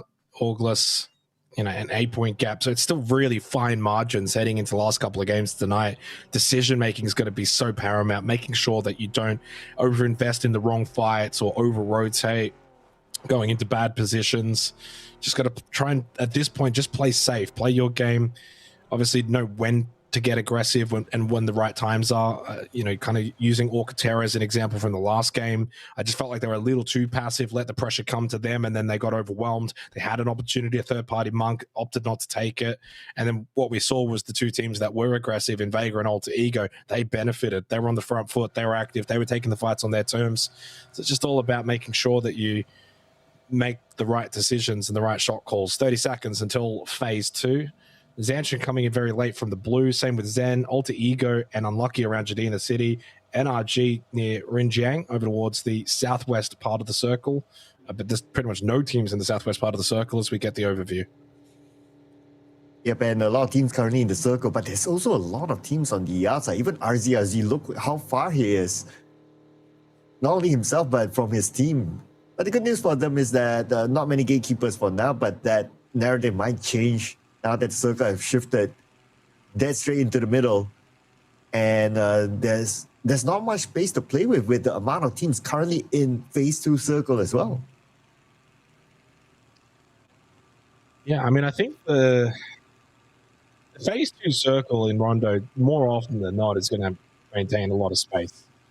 We spoke about this night 1 this week as well, was unless you get a bit of an iffy circle around any of the river parts, 90% of the time, you're not going to really see too much funkiness with Rondo, even on the shifts. And there's a lot of compounds. It's just littered with compounds. You've got tree lines. It's a very safe map. But that doesn't mean it doesn't have its fights. I think you probably see more fighting on Rondo than you do even Miramar, to be honest. Even if there's a decent amount of safe positions. So Danqing here, as you can see on the minimap where Savage Men Esports are located, little 2-2 split, very minor, not too far away from each other, maintaining center point of the circle. So really good early position for Savage Men Esports. Been speaking about them as similar to Shadow, very aggressive team, good in the team fights, just got to get to the late game. Started tonight on 77 points. They've now dropped to 6th. Obviously not that far away from Vega and Zanchin and those teams above them, but they probably need to get back to where they usually can pick up the most amount of their points, which is a deep late game finish and then frag out. Now we get a better view of the current phase of the circle. Looking at our main suspects here, Alter Ego on the right side on the outside of the circle. Well, they can still choose to rotate up north or cut across the bridge, something they don't need to decide. But on screen, it's going to be NRG trying to stop Team Newbies from coming in. And Team Newbies, they're going to take the right side. NRG's going to take the left, so I don't think they will continue on. But oh, they got Crazy Dog on the road now. And Crazy Dog eliminated by Anarchy as Unforgiven got the knockdown. Unfortunate for Team Newbies, just haven't... Oh, so not unfortunate for Team Newbies. Fortunate for Team Newbies as they haven't really got going again this week. But sometimes just getting that little rotate kill can give you a little bit of dopamine and just make you feel a little bit better, and that can translate into a better game. That Esports at the bottom 4 and aggressed upon by Vega. Mando actually driving on over close by. Alter Ego, this would be a very fascinating fight. Just taken the top spot. They've been playing rather safe in the first 2 games. We basically don't see them at all until maybe the 20-minute mark at best. But with the way that they've kind of rotated here on Rondo, I do get the sense of feeling they're going to have to do a little bit more fighting earlier on in this game. They're in a pretty bad position. Still got to cross the river. They're already in the blue. By no means is this a life-threatening game for them where they're in just such a bad position they can't make it work. But they're going to have to definitely try and think their way through this. Right now, they just want to pressure Vega, force them away. You know, Vega are out in the open, so it's not a position where for Vega they can just comfortably gatekeep Alter Ego. Alter Ego still have the ability to rotate in the blue, even into phase 3. You should have the med supply to be able to go for a deep blue rotate. But if this goes to like the south or southwest, man, Alter Ego are going to be in some strife. And right now they're looking at the possibility of rotating up north, sending Queen to scouts. Let's see where the circle will go. Oh, they get a good circle. Okay, slightly up north, so it's good for Alter Ego. They needed something where they didn't have to over-rotate for a super long period of time. If it had gone really to the south side of the map, not having access to the eastern side because of the Jadina City water meant that they would have had a really long rotate path, but that northern circle gives them a really good position to actually get into this phase 3 circle now. So they've already stopped shooting at Vega, got into their vehicles. Queen went first, scouted out. Zen Esports with the trio around the blue chip tower on the north side of the circle are the only ones that are going to be remotely close by to Alter Ego. 2-2 split for Happy Squad as well. And still a good circle for those teams around Danqing, which there are quite a few teams circling around that area in the center point of the circle. And while it's not a center up, it did go slightly to the north. It has kept the majority of the center teams from phase 2 still in a very good position for this phase 3 circle. So I'm not expecting any of those teams to move. It's the south side. The south side of the circle is littered with teams that need to make decisions as to how they want to get into this phase 3 circle, because there's not really deep center positions they can just drive into and cross past a few teams. They might be forced to play edge and take these fights, which is going to be very dangerous because there's like, I think, a solid 7 teams from a quick glance that are outside of the circle towards the south. And Zanshin just evaded NRG. Not interested to take that fight. It's a smart move, I would say. NRG now they have the high ground advantage, so they have vantage points against other teams, including GSW, just close to them. They should be okay here, but then again, they're on the outside of the circle. Time for them to move as well. Phase 3 it is. Oculus, on the other hand, nice safe and sound in the circle, and they know that Armor is in front of them. So a little bit of information there for them to decide their next move. Alter Ego just went deep center towards Danqing. Of course, coming in from the outside of the circle, they probably didn't have a lot of information, so they're just going to send it, hope for the best. These are the kind of moves, though, that the top teams will typically make. They'll back themselves in, pretty much set a key position that they think should be open, which is the outskirts of the main city, which it is. They're going to be, they're a little susceptible to the 2-2 splits of Happy Squad and Savage Man Esports, but it seems as if they've actually found a pretty safe location. And it'll be good to kind of see how their game goes after what was a pretty good rotate from Alter Ego being one of the teams out in the blue. Team Newbies and GSW towards the south end of this circle, and unlucky at close by as well, but they did get a player knocked from Savage Man Esports, third partying from a distance at their compound, and Sunny Side Up has ended up dying, but Team Newbies wiped out by game start win. So the bottom 2 eliminated pretty quickly here on Rondo. Happy days, though, for GSW. They'll get the revive on a Xeno. And Luna, though, and unlucky, may sense an opportunity to strike while the iron is hot. Has been able to confirm that knock into an elimination, as NRG are going to leave through the pickup, but it's only Crazy Dog that's actually taken that one. Wait, Alter Ego. And Ozzy on a glider that's about to blow up. Ooh. Okay. Lands on the outside, but lucky for him, he's clear from the other teams. It's just that now he will be on foot to try to get into the circle. His teammates are rather far away, but he sees the opportunity here against NRG from this high ground, tapping away with a Mini 14. Almost getting his target, though. Not able to land enough shots towards the end. Yeah, I mean, even with an 8 times, sometimes like look at how far away that is. It only looks a little bit more achievable when he actually zooms in because he's got an 8x scope. But those shots are not easy to land. And for RZRZ, every time he shoots, NRG is just going to sit in the bunker. But what this allows is maybe for Sync to push up. But Armor Esports off into the distance are lighting him up, somewhat protecting NRG inadvertently from Armor Esports.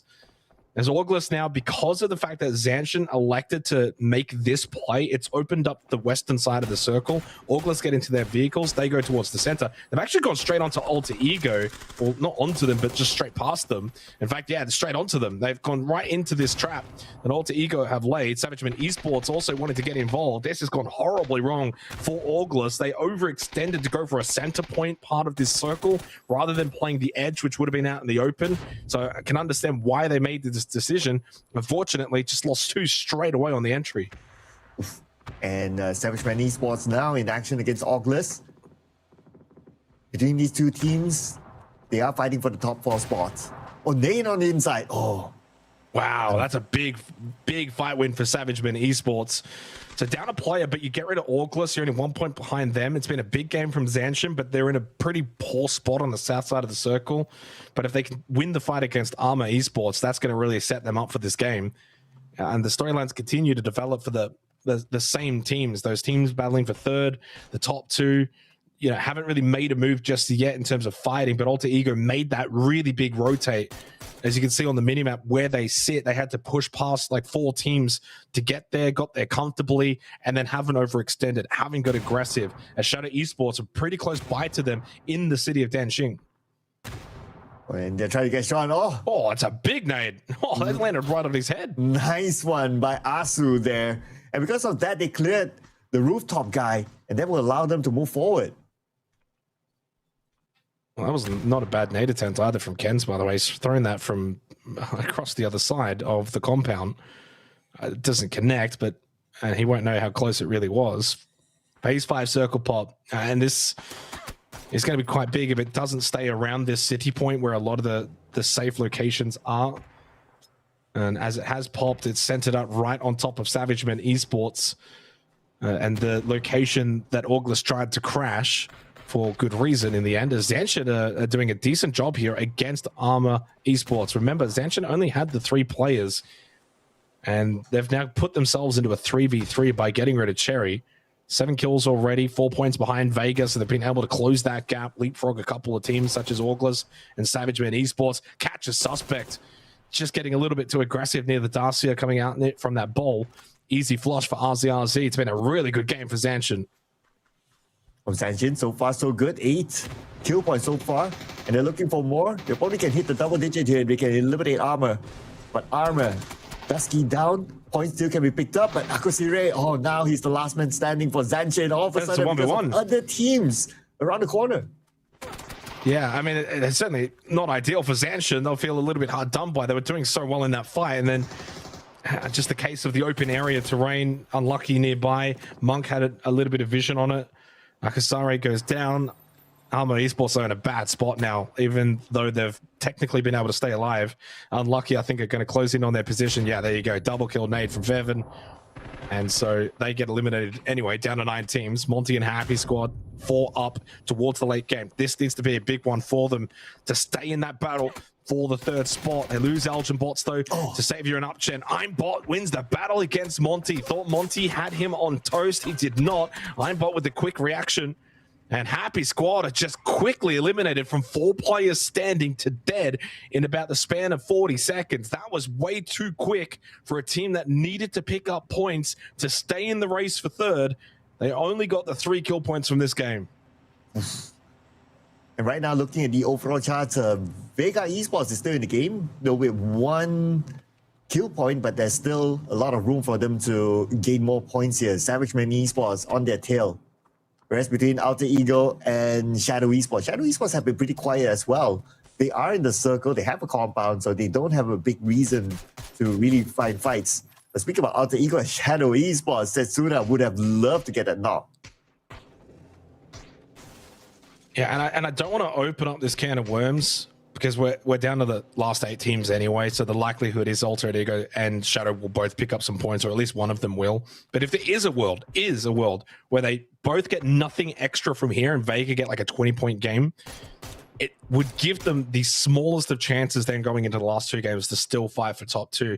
This is their last chance, really. They need to hope that Alter Ego and Shadow get nothing else in this game, which I fail to see that happening, considering they're both close by to each other. At least one of those two, I think, will pick up some decent points from this match as we get the phase 6 circle a little bit out towards the northeast, right on top of the compound of Vega, by the way. So that's a big help for Vega. This could be a really big game from them.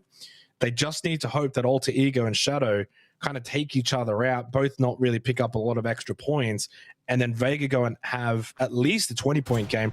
That could close the gap just enough where if they can then win the last 2 games, they could potentially do a leapfrog. Xeno gets rid of the solo God XP for NRG, down to 7 teams.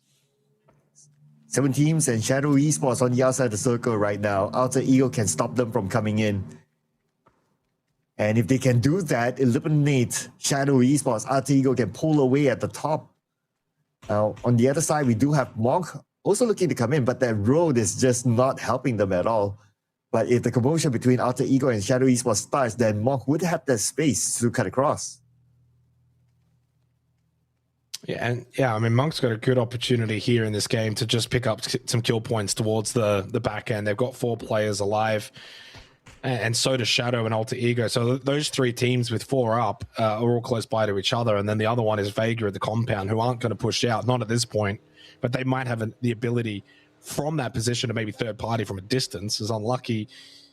I do wonder whether they're going to go straight in towards game start win, apparently, with the Panzerfaust out as well. That's just going to block the BRDM. Got out of it, though, in time. Good little seat swapping here from Show. Played that as well as he possibly could as Luna goes down. Connie 2 quickly going to follow. Good shot from Jing. Only Fevin left. Throws out a nade, and he actually ends up dying to the nade of Xeno. That's a quick little squad wipe for game start win as they get rid of Unlucky coming in late. A much better game, though, from Unlucky with 7 kills into the top 8, too. That's a good performance. Game start win putting in a good performance as well, just to try and maintain a top 7 position. It's now coming over onto Alter Ego, and this is a big one. The top 2 teams, this is huge. Shadow need to be the ones that come out the better side of this and eliminate Alter Ego. This is as big as it could possibly be heading into the last 2 games after this. Setsuna, lovely push in, but traded. Tede, it's Vega that are also going to third party from a distance. Monk might also start to get involved. There's a fair likelihood that both of these top 2 teams could be out pretty quickly. It's just a matter of who can pick up the most kill points. I don't think either of these 2 teams are going to walk away from this one safe. Shadow got 3 kills, but so does Alter Ego. So far, they've both been trading blows, but it ends in a draw. It's a little bit of a stalemate, and that's perfect for Vega. Oh, and obviously Vega, they want that 3rd spot for themselves as well, so they wouldn't mind picking up those points. Anyway, now Trick, right from Hansi. He sees Hansi though with the TPP, but he's not pulling the trigger yet. Waiting for the next piece of Circle. Circle goes towards the middle. Nobody is in it. Trick and Hansi, we need to finish the score now. And this is what I was talking about at the start of the night. So Vega's playing this optimally for a 3rd place finish. If they wanted to play it suboptimally, to try and wipe the lobby, catch up to the top 2, you've got to get aggressive and you've got to go for it. I don't think it's the right play. I think the gap is just far too much with 2 games after this. But if they wanted to go for it, they would have to do it now. But it's just not the right play. I don't think you're catching the top 2. Play safe, play for 3rd. And I think that's overall the better decision. And yeah, in the end, Shadow and Alter Ego, not too much of a surprise that this has ended up as close as it has been, because they're the top 2 teams for a reason. There's clearly not a lot of separation in terms of skill.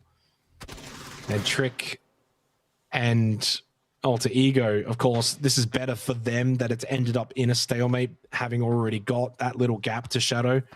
So for Shadow, they kind of needed to win this fight, not give over any kills, wipe them out, keep a couple of players up. So Shadow, in my mind, yes, technically Hansi does get that kill, and he does stay alive. I mean, that actually ends up being pretty big. You get the kill point and the placement point, closest the gap to 7. He might not get much more from this game, but at the very least for Shadow, they do end up winning the fight, even if not by a large margin. And Shadow Esports, yeah, at least it's something for them to keep up pace without the ego. But Vega Esports, right now, they're the highlight team to lock in that 3rd place with the fact that Zenshin was eliminated. But Sandwichman Esports, they're doing not too bad as well. We're talking about 6 kill points as of now. And who knows, if they can come up big and if they can eliminate Vega Esports quickly, they could overtake Vega. This could be big for Hansi, the solo, because right now on the north side, you've got Vega taking on Monk, and on the south side, you're going to have GameStart Win and Savageman Esports fighting each other. So Hansi as the solo can maybe just slip by, go undetected, pick up some extra placement points, try and get to the super late game like Phase 9, and then as a solo, maybe still have a chance to win. So I wouldn't completely count him out unless he gets spotted. If he gets spotted, then it's a higher likelihood that he will get eliminated. Great knockdown. It's actually Hansi that also gets one onto bad 8. Monk get eliminated. Hansi picks up 2 of them. That could be critical in the grand scheme of things. It's a big play from Hansi.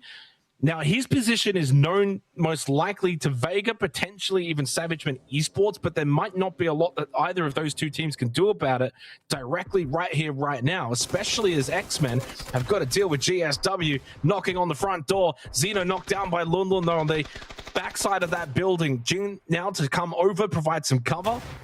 I don't know if they can go for this res. Show is healing quite a distance back. That nade is not quite going to be the one to finish the job. Xeno's been picked up, moved over, and Jing will go for the res. Show now coming over.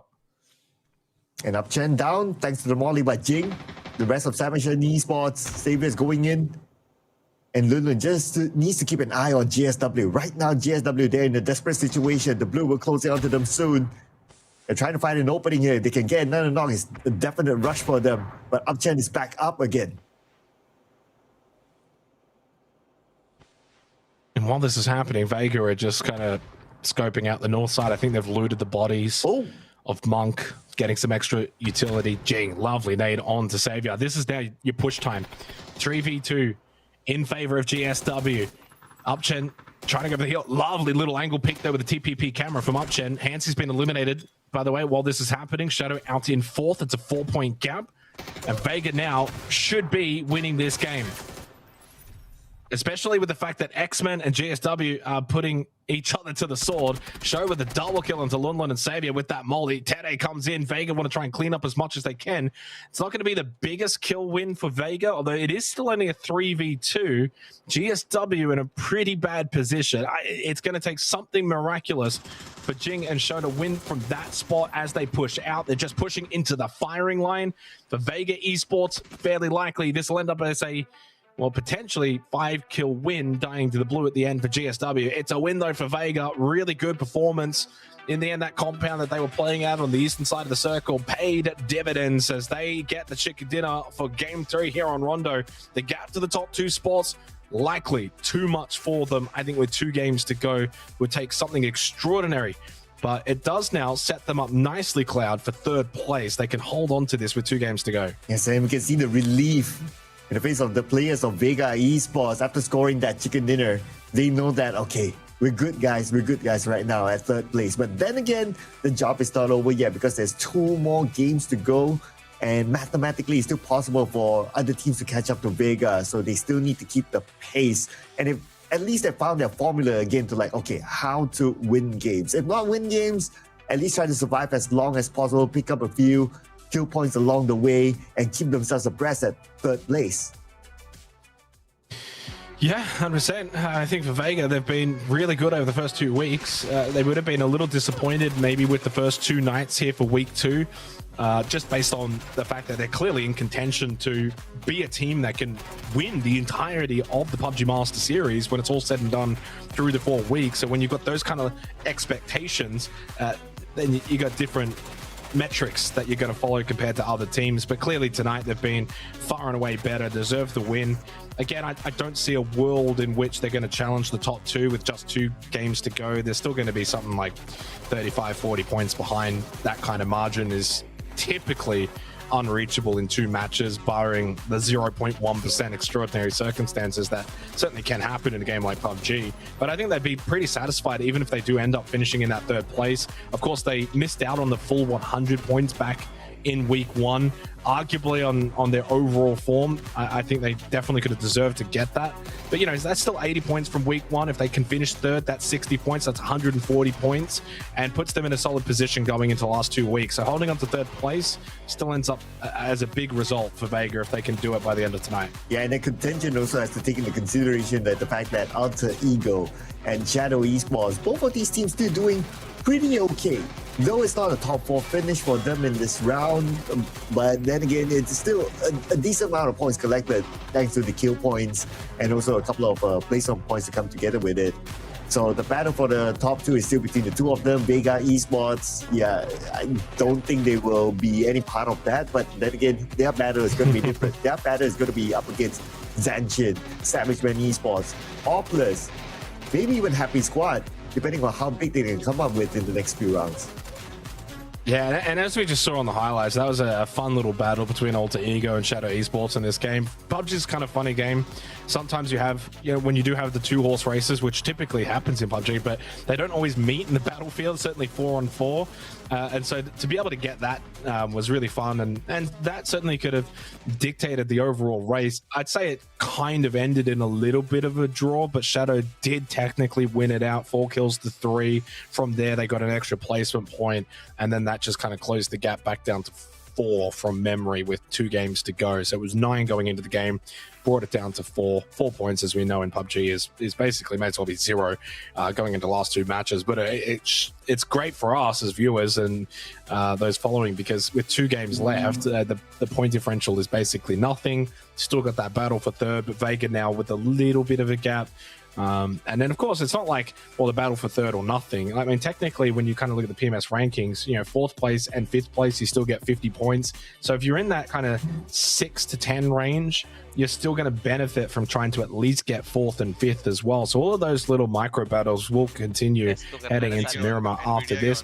A much better performance for Game Start win. Again, I said it before, they've shown brilliances, flashes of it.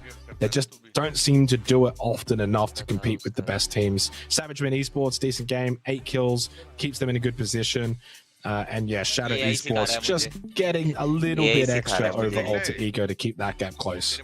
Yeah, so that also means that the race will be tight even in the next round as well. So it's going to be interesting to see. And of course, what's the fun thing about this round is that Shadow Esports versus Alter Ego, literally inside the game itself. That was a good fun fight to watch there. And because they met during the later phases, that also meant that other teams like Vega, Long Range had to butt in as well, and that kind of changed the course of that fight. But at the end of the day, it was Shadow Esports who came up with a brilliant win against not only Alter Ego, but also surviving long enough to gain a few more extra points. Now, looking over at the match leaderboard, yes, GSW 16, Vega 15, Savage Man Esports 13, which is pretty okay. Shadow Esports 10. And Alter Ego 5. So Alter Ego, yeah, they need to really take care of their back. Yeah, they certainly do. I think that for GSW to pick up the 16 points is a really good showcase from them, what they can do in games as we go to the overall leaderboard. And yeah, I mean, Alter Ego 4 points. Again, you may as well just put them both on the same margin. It's not going to matter going into the last 2 games, or at least it will not matter going into Miramar. The 4-point gap might be more of a matter going into the last game and how that kind of pans out. And yeah, I mean, as you can clearly see, 36 points is the gap for Vega. So 36 points, 2 games. Let's be real. I don't think that's going to happen. Like, for that to happen, they've got to win the last 2 games, win them by big margins, and Alter Ego Shadow both have to basically get nothing. I think it's fair to say that that race for them is over for top 2, but they have got a good stranglehold on 3rd place, and everyone else is now going to have to catch up to them going into Miramar and Erangel. Yeah, it's going to be pretty tough. And also they have to consider the fact that the teams above them will gain points as well. So that's another factor to it as well. So yeah, just doing the math, yeah, it's going to be pretty difficult for them. So yeah, I guess the last 2 games, we're starting to shape up like, okay, these few teams can potentially overtake each other for something significant. And that something significant is the top 4. Yes, we're talking about the 3rd place, but the 4th place is as valuable as well if you kind of think about it. Yeah, I mean, this is the thing. I mean, 4th and 5th give the same amount of points, though, so there's a little bit more space for that pack of teams around there to at least 2 of them get into that. But there's enough teams that are, as I said, in the kind of top 10. So you think about it, if you finish 10th, you only get 20 points. If you finish 5th, you get 50 points. So that's a 30-point differential for what could be achievable going into the last 2 games or at least going into Miramar, and then the gap might be too much going into the last game of Erangel. But again, the beauty of this format, we keep repeating it, but there's enough there for teams in every position on the leaderboard. Historically in PUBG, by this point, you would literally be going into the last two games only focusing on Shadow and on Alter Ego, and you wouldn't be looking at anything else, whereas you're looking at everything, even down to the bottom two teams, which when we saw last week, the last game, and well, the last day and the last game, it was Team Newbies that got out of the last place position and got at least 10 GMS points into, I think they finished 14th. And so they were able to at least get something from the week, from what was a bad week, on the last game, on the last day. Let's picked up a go, win. guys. And I wonder, can the likes of ATO potentially do that? Maybe not. I mean, they've been kind of struggling even more than what we saw from Team Newbies last week. But yeah, across the entire leaderboard, teams have got a lot to fight for. There's still 2 more weeks of PUBG Master Series after this. Things can change quickly. You could potentially win next week, and suddenly you can go into the last week, still a chance to maybe go to the Esports World Cup. So you just got to stay locked in.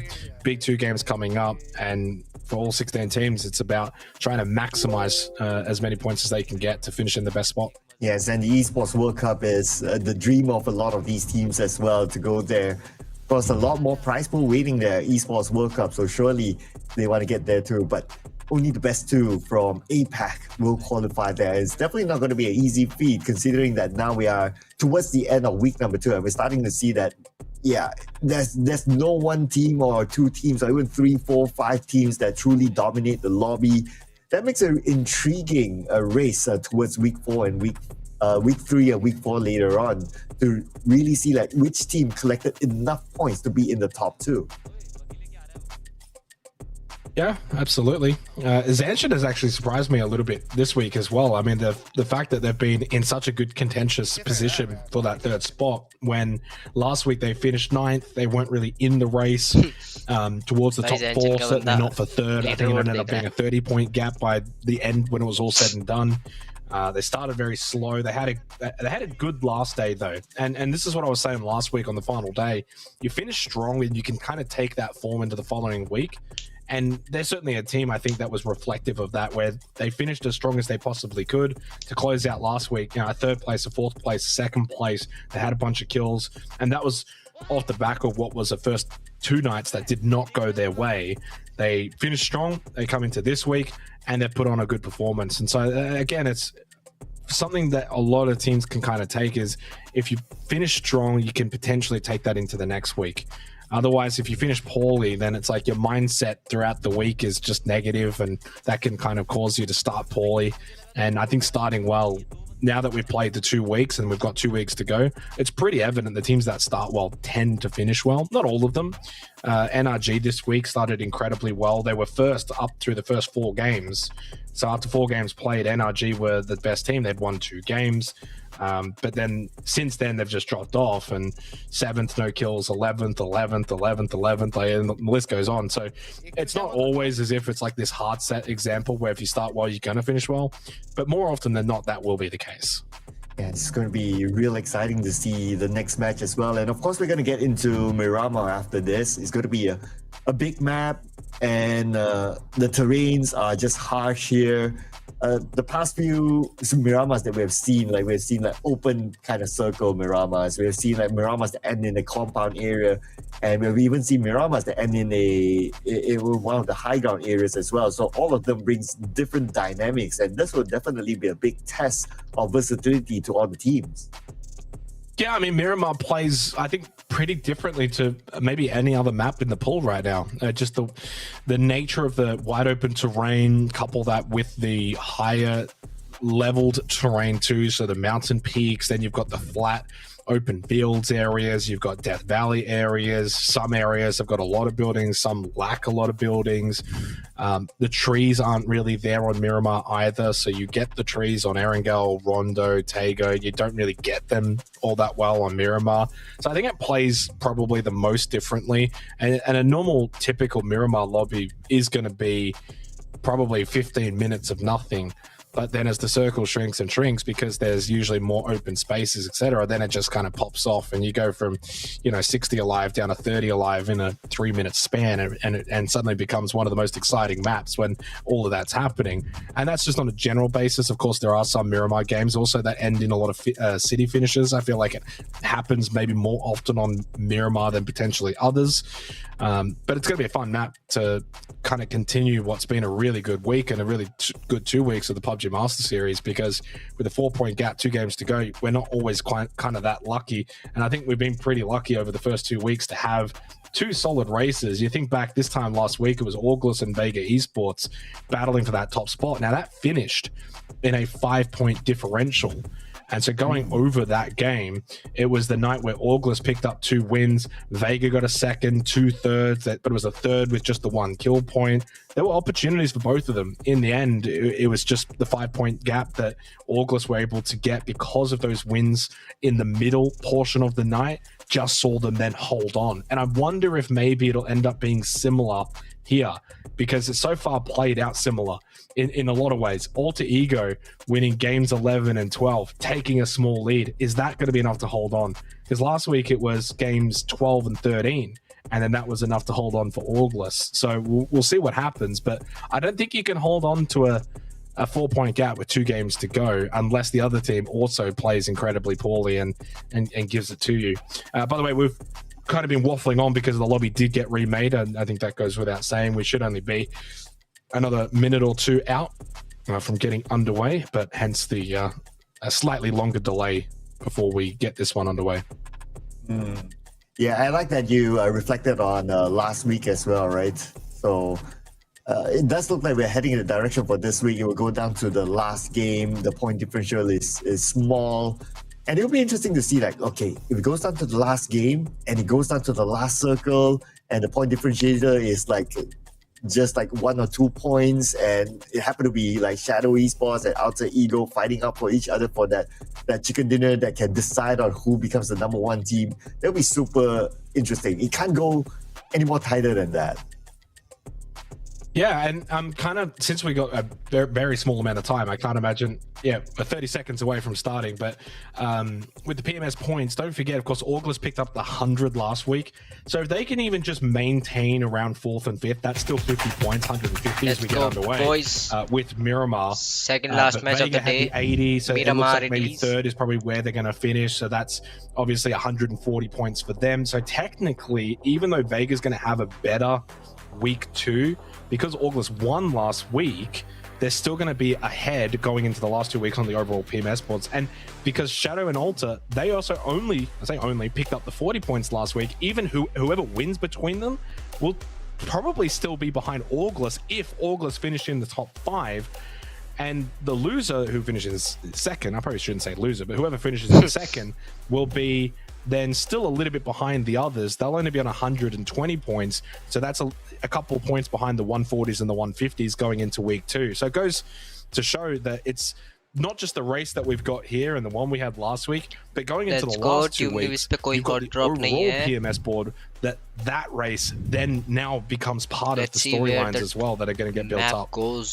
And the stats here are pretty interesting, right? If we talk about like the race for the 3rd spot, like Savage Man Esports, statistic-wise, they do like Miramar. In fact, we look at the Nox stats as well, like Upchen, Lun, they are number 1, number 2 respectively when it comes to Nox in Miramar. So the stats do kind of favor Savage Man Esports between them, and also Vega. It's going to be really interesting. Oh, and also kill points as well. Lun's up there too, together with Upchen. So Vega, yeah, stats-wise, they will face a uphill battle here against Savage Man Esports for Miramar. As we look at the longest kill on Miramar, that goes to Niku's 643 meter kill. I mean, Miramar can usually feature that, and a huge northern circle as well for our Miramar game tonight. These can be really fun. Not often does it continue to shift up north. I mean, Oasis and Campo Militar don't really feature too many end game positions, but certainly Cruz de Bay and Water Treatment certainly can. So this should be fun. I mean, again, Miramar is a map where, depending on where the circle goes, the actual game itself is going to play vastly differently.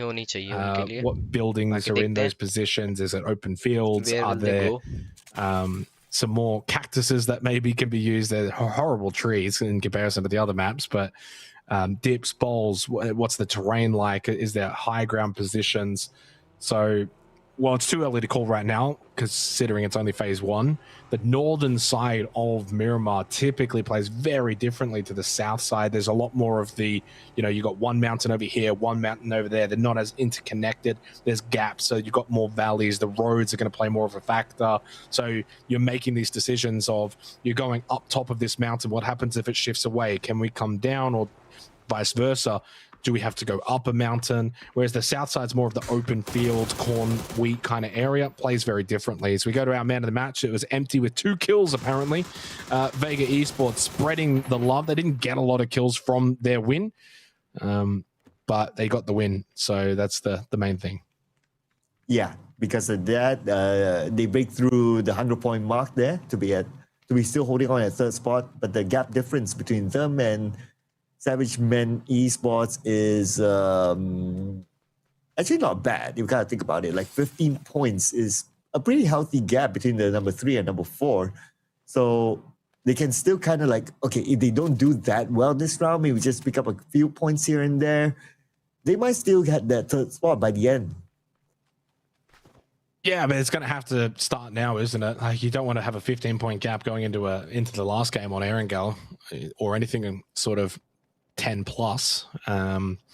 Puts way too much emphasis on them needing to have a bad game, you needing to have a good game. When you're in those kind of situations, it's a lot more unlikely. You want to get it to at least single digits at minimum, and then you can kind of control your own game and control your own fate. And that's going to be the same thing for Alter Ego and Shadow Esports. Don't get it twisted. Like, yeah, it's a 4-point gap right now, and it looks as if it's going to go to the last game until it doesn't. What happens if Shadow go out really early and Alter Ego have a 20-point game? Do we even have a race?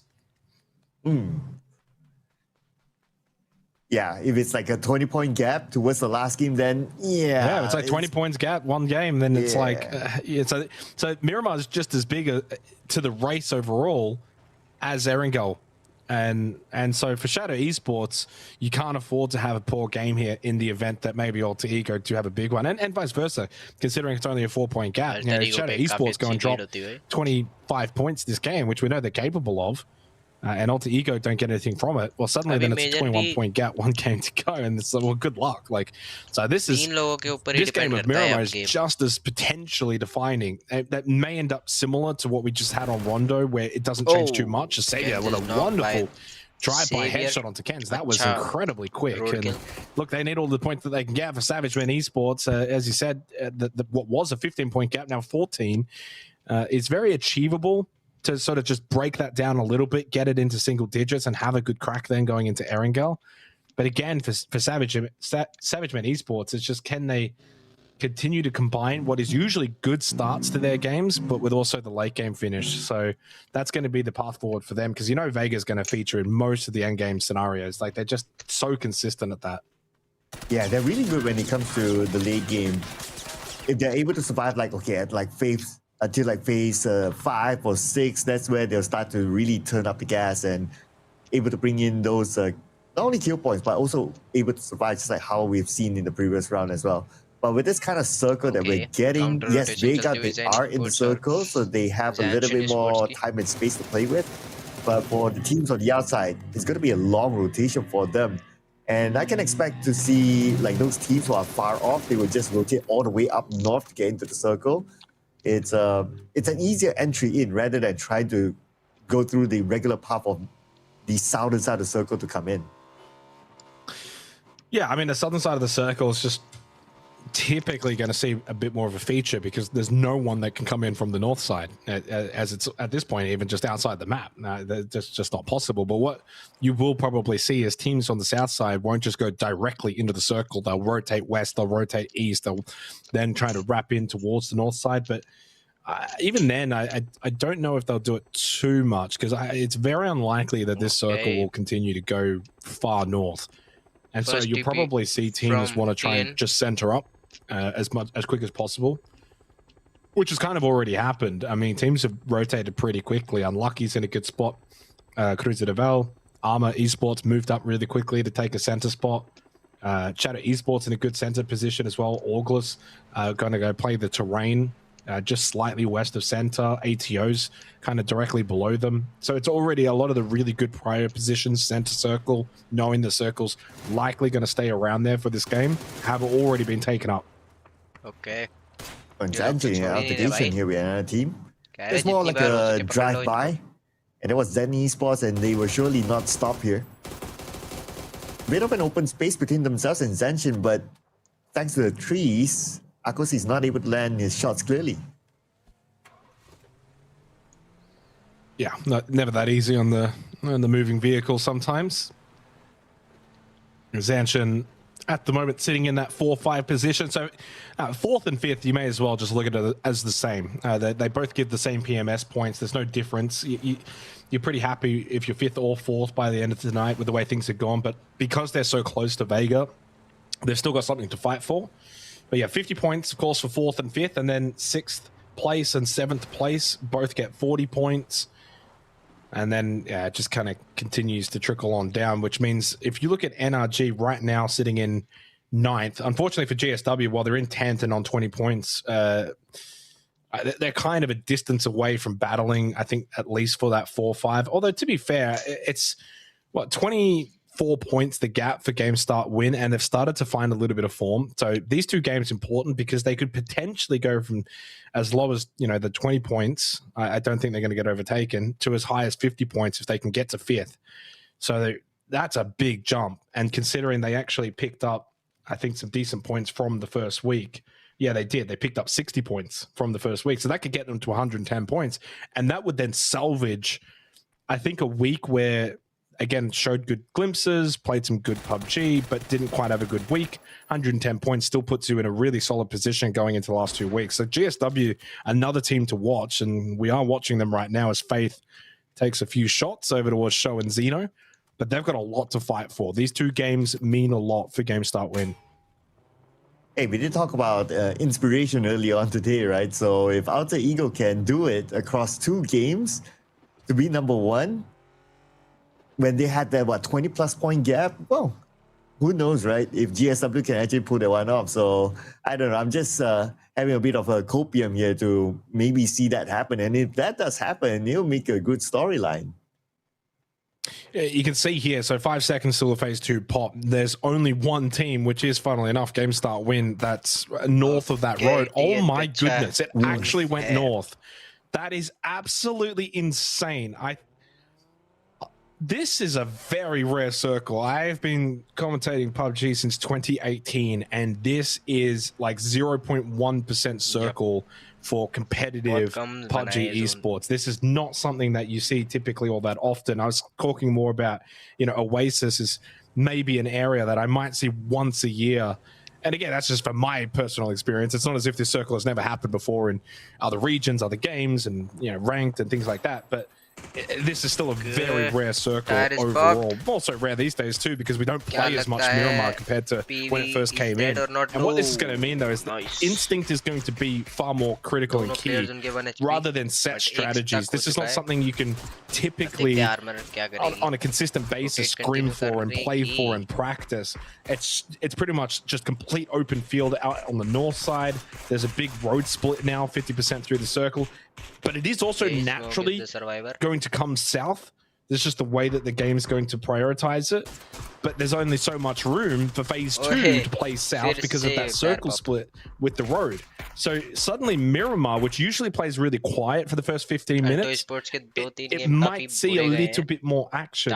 But there's enough space with the balls, the defilates. There's a lot of vehicles. You're going to see a lot of vehicle play.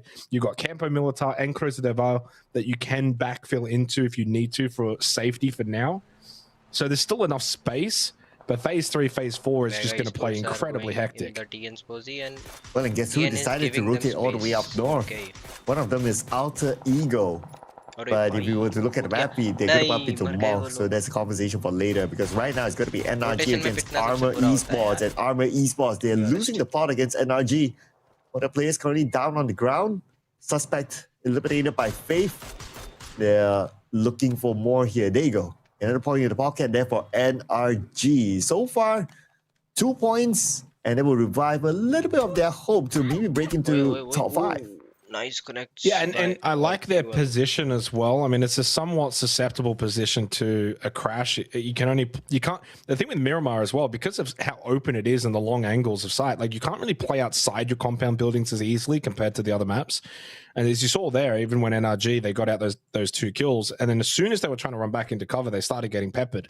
So it means that you can't really defend your compound as safely or as comfortably as other maps. And so that does then invite the pressure of the potential crashes that you might see later in the game. And if this circle does shrink back south and it does go on to NRG's position, I wouldn't be surprised to see them get crashed, essentially.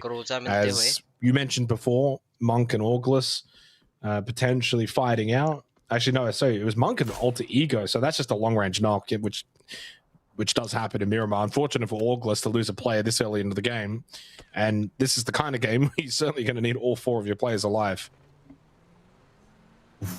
Yeah, and looks like Alter Ego, they managed to get away from Monk. And they're safe all the way up north there. Look at that. There's no way this goes north. It can't go. You can see the dividing line at the top. Oh my, what is this? I've never seen this before. What a hard shift, man. Right, and you've got a boundary, a physical boundary, which eventually is going to mean for phase 4, it has to quite literally come south. It's an unplayable area. Now, I think a couple of years ago, Miramar got some changes. Back in the day, it used to have a lot more considered unplayable areas. I think they opened that up. But quite literally, that is unplayable area. So it's going to come down to Campo Militar and the west side of it. This is going to be an incredible game at Miramar. Oh, I mean, it already is. I mean, the fact is we're down to 59 players at the 14-minute mark on Miramar, which is usually not always the case unless the team quite literally crashes into another team on the rotate. We're getting you got a dust storm as well. Just throw it all in. Yeah, dust storm, insane circle, and look at Zanshin. They're just hugging the borderline there. But Savage Man Esports right now, they're in trouble. And looks like Upgen down, and it's not down to only Savior left. The final player for Savage Man Esports, 44 health, going up against NRG. Taking a lot of damage here. He needs to heal up, but will he have that space? Yes, he will. Oh, but this nade being launched across. Oh, thanks to the wall. Well, yeah, I mean, there's just fights happening everywhere at the moment. So the west side is seeing a couple of rotate fights as teams are coming in. As Savage Man Esports go out again early, but not winning the fights. The frag grenades too much power for them. And God XP gets the last kill. Big game from NRG coming up as Show just collects both Trick and Samoy. This is not good for Alter Ego. They're down to just 1 player. Well, like many in this lobby right now, they've not been benefited by this circle. They've had to rotate on the western side, out in the open, and there's just so many teams around them. Man, the solo did get a knock onto Xeno. The one benefit for Alter Ego is Shadow Esports are in Campo Militar, and they're getting lit up by multiple teams as Jexi has been eliminated. They're down to 3. It might not be a huge game for Shadow, at the very least for Alter Ego, but they certainly are in a better position with 3 up inside of Campo as Vega Esports are now battling against Auglis. The flash connected, but it also connected onto Aimbot, so he was temporarily blind. Jumps around the corner, just tracking, trying to find. Now spots ER. There's one that's pushing up on top of the building. Needs to try and help out ER as quick as possible. Aimbot getting lit up, but he does get the knockdown onto ER and makes his way back in safely. Oh, nice 1v1 fight there by Aimbot. All stolen though by Lolba. That's not ideal for Vega. They need all the points they can get to hold on to 3rd. Although with X-Men eliminated, the gap is 16 to Zanshin. This should be a phase 4 straight down south. Anywhere, straight down south. And it's not gone as much onto Campo Militar, which as you can see with Happy Squad, Orcatera, Shadow Esports, they're going to find it very difficult to push out of that city. And then it's just open terrain with a big road split intersection as the solo has eventually obviously been overwhelmed. And that leaves Alter Ego stranded on 142 points. August go out too. Big ramifications for these two teams. Make that 3 with Savage Men Esports. As Vega have just been able to pick up another kill point. Big opportunity here for Shadow Esports. They are in the circle. They have the compound. Right in front of them is going to be Okatera, but they'll be A-OK for now. Can't say the same for Tentrip though. Sunside up, down as well, thanks to None. A bit of a trade-off there between Unlucky and Happy Squad. But the pickup will happen right now. Tentrip should be back up again. Yeah, I mean, that's just fighting across the road. I mean, I don't know what the plan really can be for Unlucky right now. This is such a rare game. Like, pushing into Campo Militar and trying to cross the road doesn't really feel like a good move. But also, if they try and push over towards the south side of the circle, they got Zen Esports, who have actually got a compound. So you can't really push that way either. And then you can't really push out into the open. So, I mean, they're just kind of in no man's land at the moment. As Monk and GameStart win, this is a pretty big battle in itself. GameStart win trying to, of course, break through that top 10 and catch back up to the rest of the teams. Monk want to try and keep the good times rolling and keep fighting for at least top 5, pick up as many PMS points as possible. As Nikos does find a knock on to Zeno. That's only 2 up at the moment for GSW, but you've got Bad Ape on the south side that's just trying to get some information. So Monk aren't investing all of their player resources into this fight. They're investing mostly just the utility, trying to keep GSW kind of wounded at bay, force them to kind of maybe scrap out of this compound because the blue's coming, so they know they can't ultra commit, and that's unlucky for High Command. Knocked out immediately. They're going to have to leave him behind. You cannot come back to try and find him. You need to push, take space, get into the next circle, get set. You know GSW will likely then push into you. They've only got the 3 players. As High Command gets eliminated, that's another good kill for GameStart win. I'm just waiting for when will Shadow Esports really pull the trigger right now. They're still at 0 kill points. But they're in the circle, so no big reason for them to do so. Now the focus is on to GameStart win. Try to get into the circle, but GameStart win Joe. Gunned down by Akosi and Monk on the outside of the circle as well. GameStart win managed to get in, but at what cost? Heavy casualty on their side. Yeah, and I mean, Monk can't really push this either, though. You just saw the tag that Unk just took. It's a classic mirror mode, as you can see from his POV. It's just nothing but open space. There's not really a lot of playable terrain that you can use. There's a lot of objects, but these objects aren't really safe to kind of play behind. And so it just kind of leaves you out in the open, and you're very susceptible if you don't have vehicles, if you don't have smokes, if you can't find a safe defilade to play behind. Bowling the solo here for ATO, just trying to be a nuisance to Vega Esports.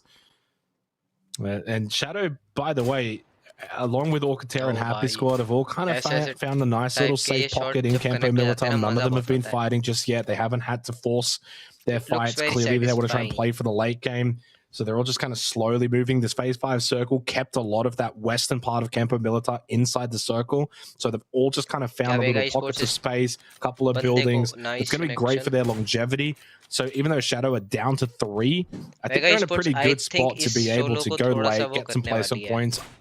Unlikely to see them having like a 20-point kind of game, but there's a very good chance, I think, in my mind, they can retake the lead going into Erangel. That's got to be at least the goal for them.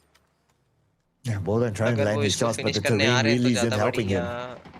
It's for Mong now trying to get into the circle, but NRG is right in front of him. Bolan again, second attempt, but Bolan taking damage himself. He's very lucky to be able to survive that one, but second time around, Bolan now with the high guard advantage gets a knockdown. AJ, oh my goodness, right in front of him. This Molly will force AJ to go out. Thanks to the blue. Oh, no. Wait a second. Wait, what? Oh no, oh, look, they want to take the kill of your Monk, but Bowling was just 1v3. The team that's in third, the team in last, a solo player almost getting the full squad wipe onto Vega himself, which would have really helped out those teams from 4th to probably 9th. In the end, Tade and Empty are going to go down to the blue anyway, so that just leaves Vega with 1. They've picked up 5 kill points. They've extended their lead in third, but could potentially be susceptible to a team like Zanshin, NRG, Monk, Happy Squad. They're all still alive. They're all fighting, putting in a good shift. They'll close the gap to third place Vega. Nikas, though, knocked out by Unforgiven. Another rotation death for Monk. It's been the bane of their existence here for PUBG Master Series Phase 1. And that's going to be the end of Vega as AJ got caught by Oraculus.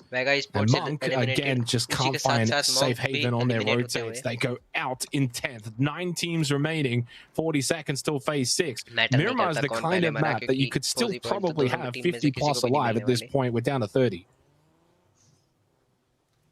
Down to 30, 9 teams left. And a good amount of teams on the left side here. We have NRG, we have Armor, the Team Newbies up north there. But the Team Newbies, they don't manage cutting across the road early before the next phase. It's going to be tough for them.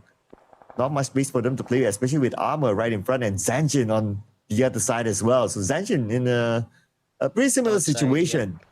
And it's very likely that the circle will not favor those teams.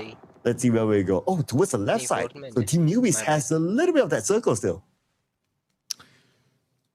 Yeah, just a little bit, but the long game is to cross that road, so they don't want to stay where they are, even if they're in, because I mean, they essentially require phase 7, 8, and 9 to be phase 7 and 8 to be shifting still continually upward.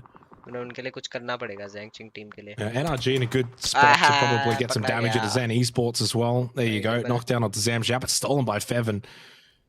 There's Orkutera down to 2, Kunyit and Dip. And a quiet night for Orkutera. Currently sitting in the bottom 5.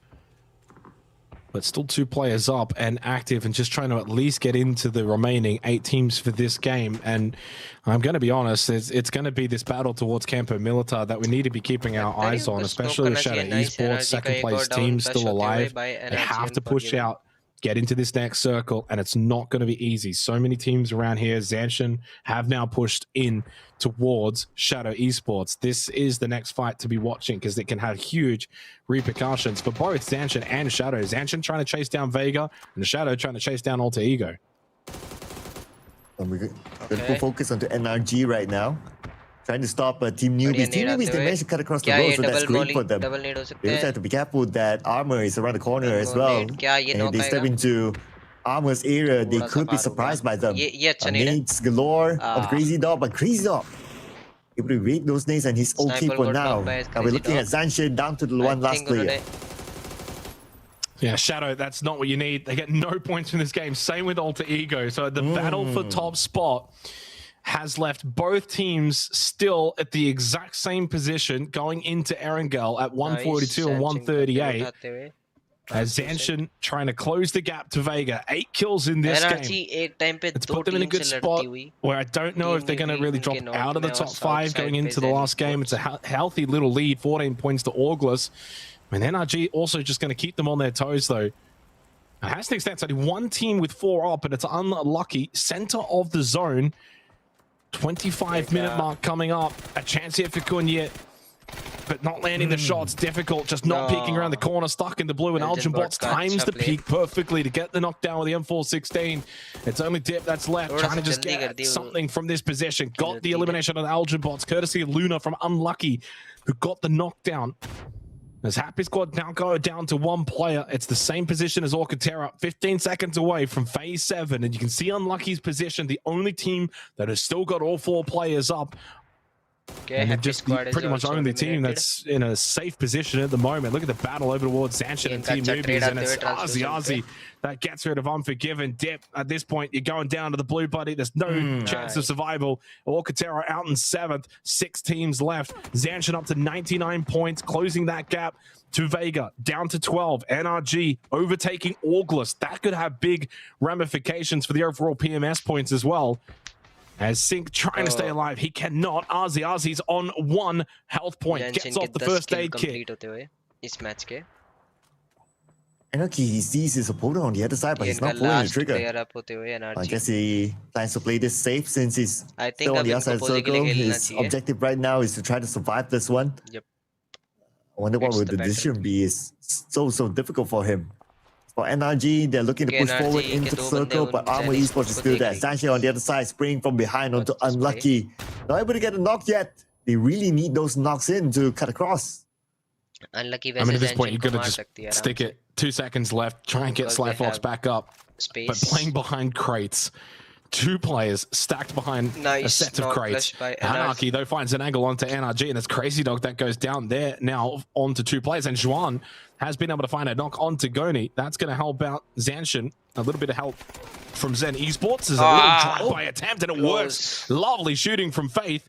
I wonder if he might end up tying out of the Blues. He did get tagged a little bit. Sly Fox found a knock onto Feathered as well. Unlucky, go from 4 up to 2. Just like that in the blink of an eye.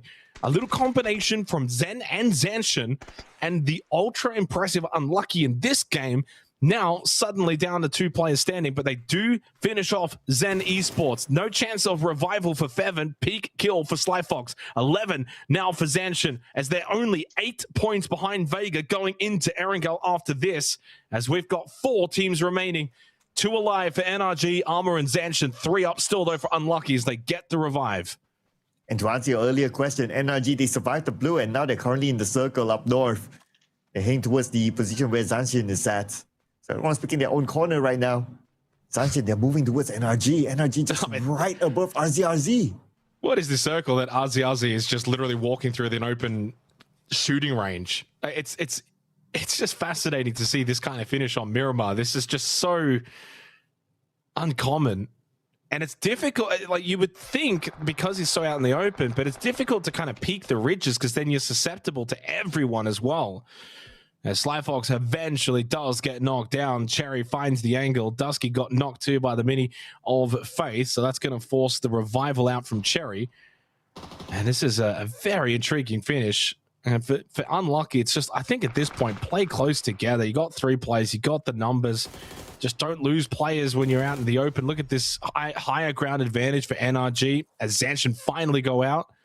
8 points the gap for them to Vega for that battle for 3rd spot.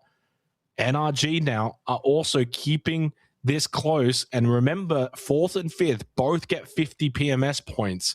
So for NRG getting closer to joining that group of Savage Man Esports and Zanshin in the battle for 4th and 5th, 10 kills from them this game, and then it's Armor and Unlucky towards the bottom, soaking up the rest of the points.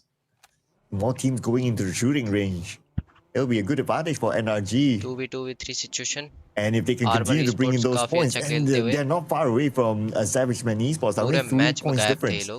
Well, the difference is it's TPP now, though, Cloud. So if you go into the shooting range, and let's say NRG push forward, you can just kind of hold the edge, and then with the TPP camera, you can see when NRG are moonlighting. So that's why they're not just pushing over and trying to play this high ground advantage, because it's not as strong as if it were like FPP. Because if it was FPP and you're in that bowl of the shooting range, you're not going to be able to see when you're going to get peaked, if you will.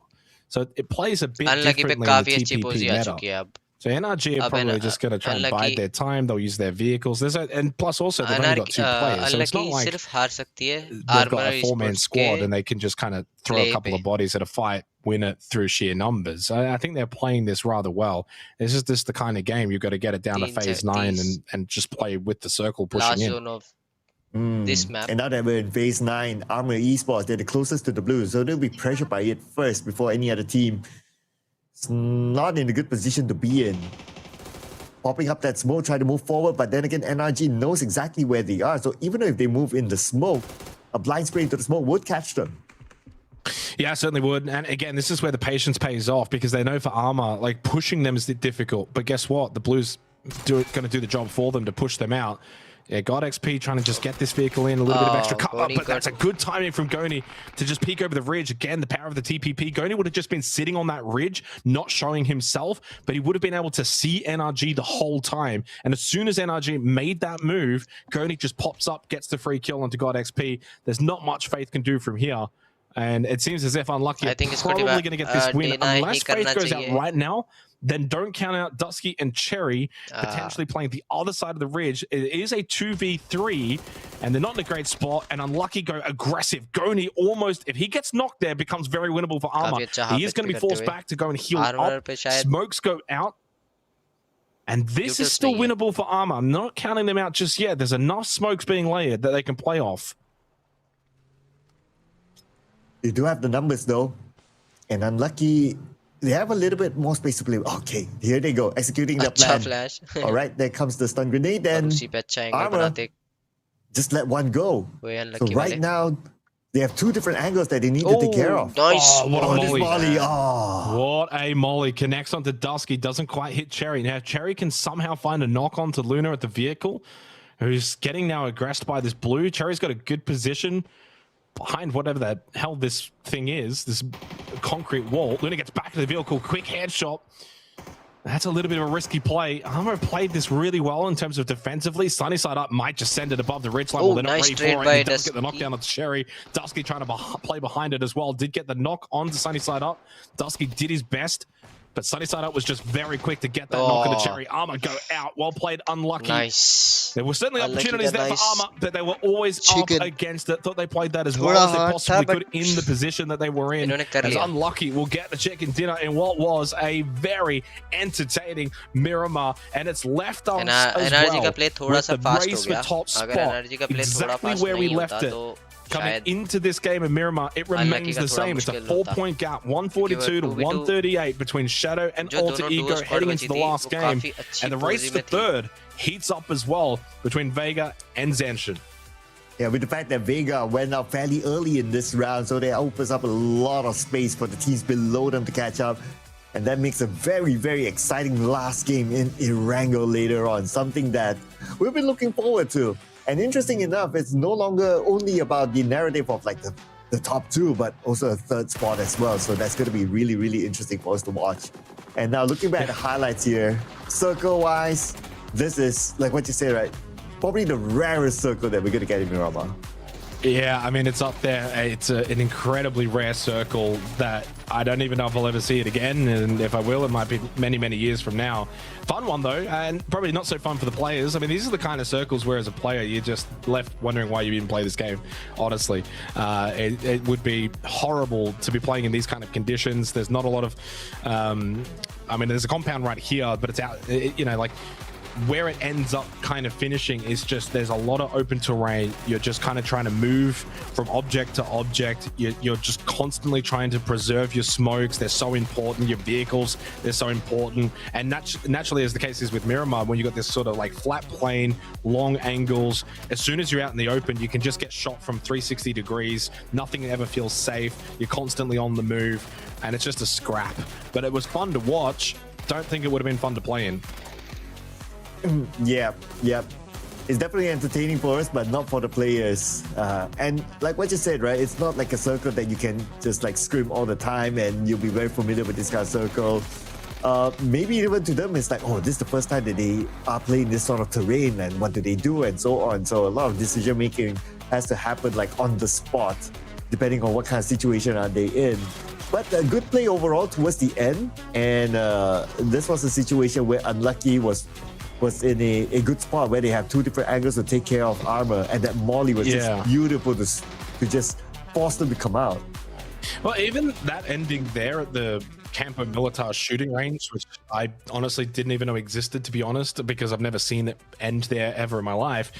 The way that that's set up is actually not typical to kind of a bowl finish, where like if you imagine like a normal bowl finish, you might just be able to peek over because you can then see on the other side of the bowl what would typically be kind of flat plane if there's other teams there. But because it's this like track curve where you go down, but then there's another one and then there's another one, obviously with Unlucky being able to play its own dip on the other side for NRG, they could never really utilize that high ground advantage, because as soon as they pushed out, Unlucky are able to just play TPP camera. They sit on their ridge on the other side because it's not a flat plane, and then they were able to benefit because Unlucky had no one behind them. NRG needed to push down, and that kind of left them in the worst of the two positions. And while that was happening, of course, Armor were quite literally just in below.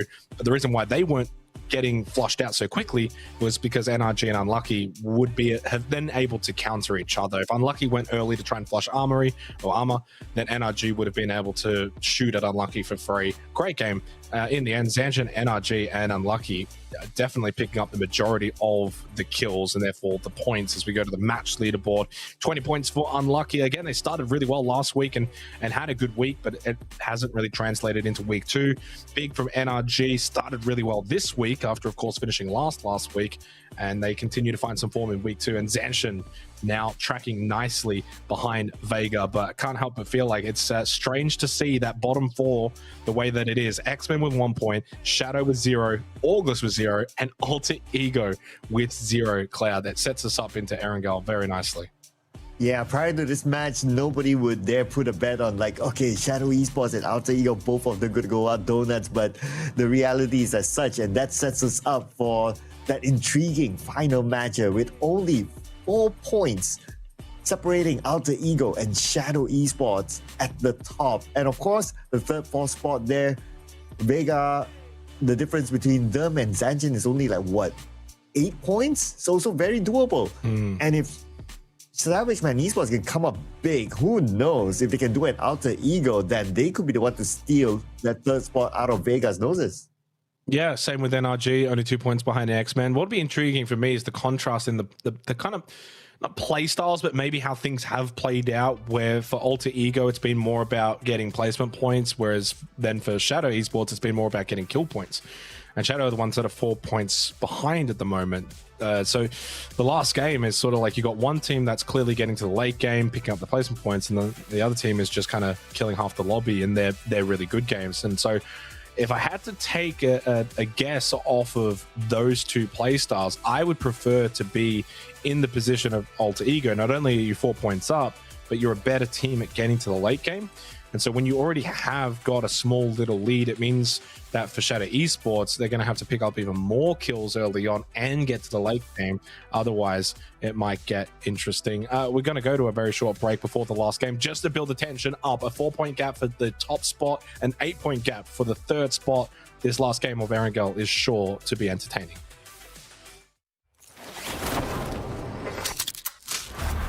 We've seen a lot together. And we're just getting started. No limits on land. No limits on loot.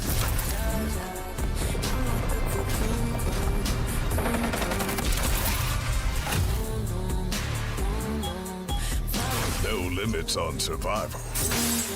Your destination for next level PUBG game modes. PUBG Unbound. You're gonna need a bigger helmet.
I am translucent from Team Newbies. We are the first Indian team to qualify for PMS finals, hoping to put up a good show. 我是台港澳赛区的 GSW YU， 请大家多多指教。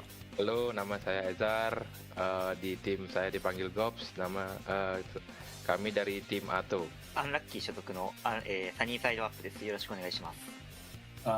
प्राथमिक चिकित्सा kit 这是急救包， darah, 応急キット、 आरा गोली 5.56毫米子弹， telur hijau, 5.56、तवा 平底锅， panci, フライパン、 मौली 燃烧瓶， oli, 火炎瓶、 ऊर्जा पेय 能量饮料， minuman, エナジードリンク、 उड़न खटोला 滑翔机， glider, グライダー、 BDSM 装甲车， tank, 投降者、 headshot 爆头， pala, ヘッドショット、 पेटी 空投， drop, 補給物資、 chicken dinner 大吉大利，今晚吃鸡。 chicken, とんかつ、 this विजेता सर्वश्रेष्ठ team 他们得冠， juara, 優勝、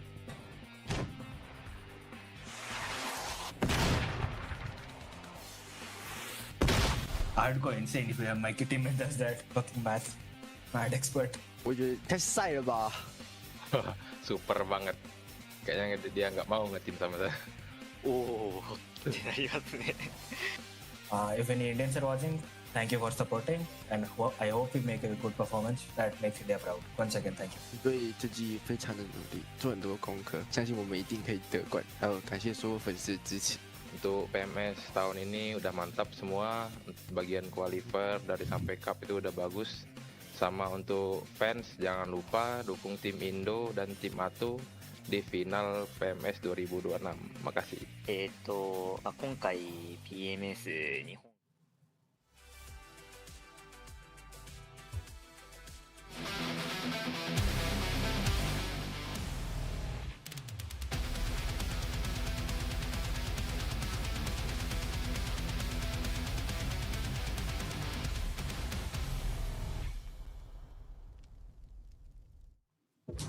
So it all comes down to this. It's the last game for the week, Sir Cloud, and it's a wonderful way to finish off the week. A 4-point gap for the first place, an 8-point gap for third place. Couldn't ask for a better finish. Erangel is set up lovely. Oh yeah, absolutely right. We did ask for this sort of setup like during the start of the show. So now we're getting it, and it's going to be super exciting to see how it turns up here. Erangel back to the OG map, back to the map that all these players are very, very familiar with. Last and I match remember of the day. statistically that Vega does Erangel, it is. They do like this map, so hopefully the statistics do favor them. Yeah, hopefully. We'll see how it pans out, because I don't think either of us were expecting for both Alter Ego and Shadow Esports to get 0 points on Miramar. If that were to happen again on Erangel, it would see Alter Ego take out the week, 100 PMS points, the majority of the prize pool, and the PGC points on offer. It's a big final game to close out PUBG Master Series Week 2. Of course, 2 more weeks after this as well. So it's not the be-end-all tonight, but certainly will make a difference on the overall PMS leaderboard when it's all said and done. A good way to get to the halfway point of the series. Oh yeah, absolutely. And we're going to get a nice flight path here at the very start. So from the north all the way down to the south. But Severny, keep an eye on that. Zanchin going towards Severny, and they're overlapping with Vega. So this is going to be really interesting. It might be a hard drop here to try to stop Vega from collecting more points. Yeah, I mean, I'd be very surprised. I mean, it's not something you really should be doing. I mean, it's a 8-point gap. I don't think you need to worry too much when it's single digits. Just play your own game and see how that works out. It seems like actually maybe what Zanchin have actually done is not obviously not hot drop to fight, but maybe just steal their vehicles and just be a little bit of a nuisance. And it seems like they've certainly been able to get the vehicles, and I'm sure there'll be still some around for Vega. Maybe could get pick up as well if needed. Okay. But yeah, very intriguing to see Zanchin go for that tactic to close out on the night. Lovely circle as well, just around George Paul, and the river is a nice split.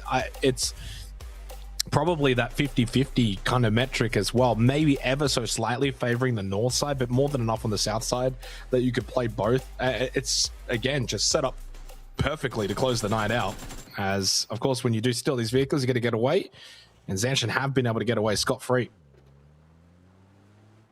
And but like what you say, right, taking away those vehicles, just being a nuisance, well, might not be the biggest impact, but if you can do some of those small things that could probably compound to something bigger later on, then it will be worthwhile. Of course, it will be it's hard for us to see the effects of that, but if it kind of affects Vega to overall slow rotations, getting into prime position and getting in good spots where they can collect more kill points, then I guess that's job done for them. But unlucky. It might have also been not intentional. So I did go a quick look back over to the first game tonight on Erangel, different plane path, but Vega ended up looting Milta and Zanshin were over towards farm. So it might have been a classic case where both teams wanted to do something different off of the plane path that we had this game, and it just so happened to be both of those two going towards Severny. And because obviously Zanshin probably don't want to fight, they just get the vehicles and get out of there. So there is a world in which that was really all it was. As we have a look at the man of the match, which was Sunny Side up, 5 kills and the win for Unlucky. Really solid game from them. They were one of those Campo Militar teams. They were actually kind of south of it. If you recall, they had to cross the road. So they were fighting Happy Squad from memory, and they were actually able to cross over, get in there, join that kind of group of teams, win those battles, get out, and in the end won the battle at the shooting range. So it was a really solid game from Unlucky in a game where clearly circumstances aren't great for any of the teams in the lobby. They just happen to make the best of the circumstance for them. And kind of look at their points gap. I mean, really the goal is can they get into the top 10, as unfortunately for Kunyet, it's going to be a free kill over to Ia. Good start for August, currently sitting 7th place at the moment on the leaderboard, which would only net them the 40 points. They were in that top 5 range, if you recall, and if they can get back in there, I think as things stands, that would see them still lead going into week 3 on the overall leaderboard. But if they do stay in this 6th and 7th position, that might not be the case. Well, for Okatera, well, whatever it is, they will be down there by the end of this match. So they are one of those teams who look forward to coming back next week. They had a decent run last week and some good moments here this week as well, but just not consistent enough. So this is another team that I look forward to seeing them play next week and whether they can make a comeback or not, because I do see the potential of Okatera personally. I mean, I think you can see if we're being honest, you can probably see a lot of potential in all of the teams.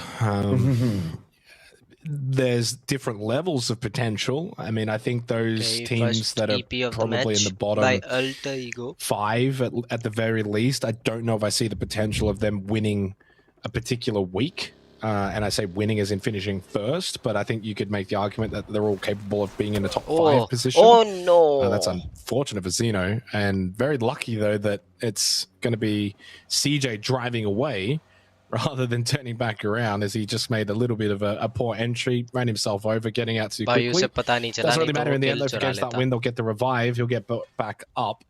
But one thing to keep an eye on is Zanshin, when they got those vehicles, they kind of went over towards Zaki. Vega have also then just swept across west side of Severny. So those two teams are actually still quite close by to each other. Dare I say, if they do fight early, that might be what determines 3rd place. Vega Esports. What's going to be the game plan here? Are they going to play this safe? Or are they going to try to bring in as many kill points as possible? Now, stats. No. But it's not good. No. That's huge. No. That is so huge for Zanshin. I mean, just the 2 kill points alone, but it happens to be on Vega, and it closes the gap down to 6 points, and Vega go down to 2 players. That is so unfortunate for Vega. I don't think they would have been anticipating anyone to be close by to Zaki, but with this phase 1 circle, it really needed to be in the back of their minds, especially with Zanshin stealing the vehicles early on and where they kind of rotated off to, certainly in the area. Maybe they expected them to go kind of more towards the center of phase 1 or around that vicinity, but yeah, Zaki ended up not being safe, and they've just kind of gone right into the trap. And look, the 2 kills that Sync got as well, I mean, those are not easy kills. Like, very often you'll see the first shots maybe not land, the vehicle then swerve, turn around, and then they can get out of there. But he just lasered. He was really sharp, and big benefit for Zanshin. Yeah, and of all the teams, it had to be Zanshin that took out 2 plays of Vega. This closed the gap now again. And Vega with only 2 players, like, what can they do now? It's going to be hard for them to bring in more kill points. The best they could do is to survive or play some points, and it's not going to be easy with the current state of things. We're still in phase 1. So Zanshin, really happy with that.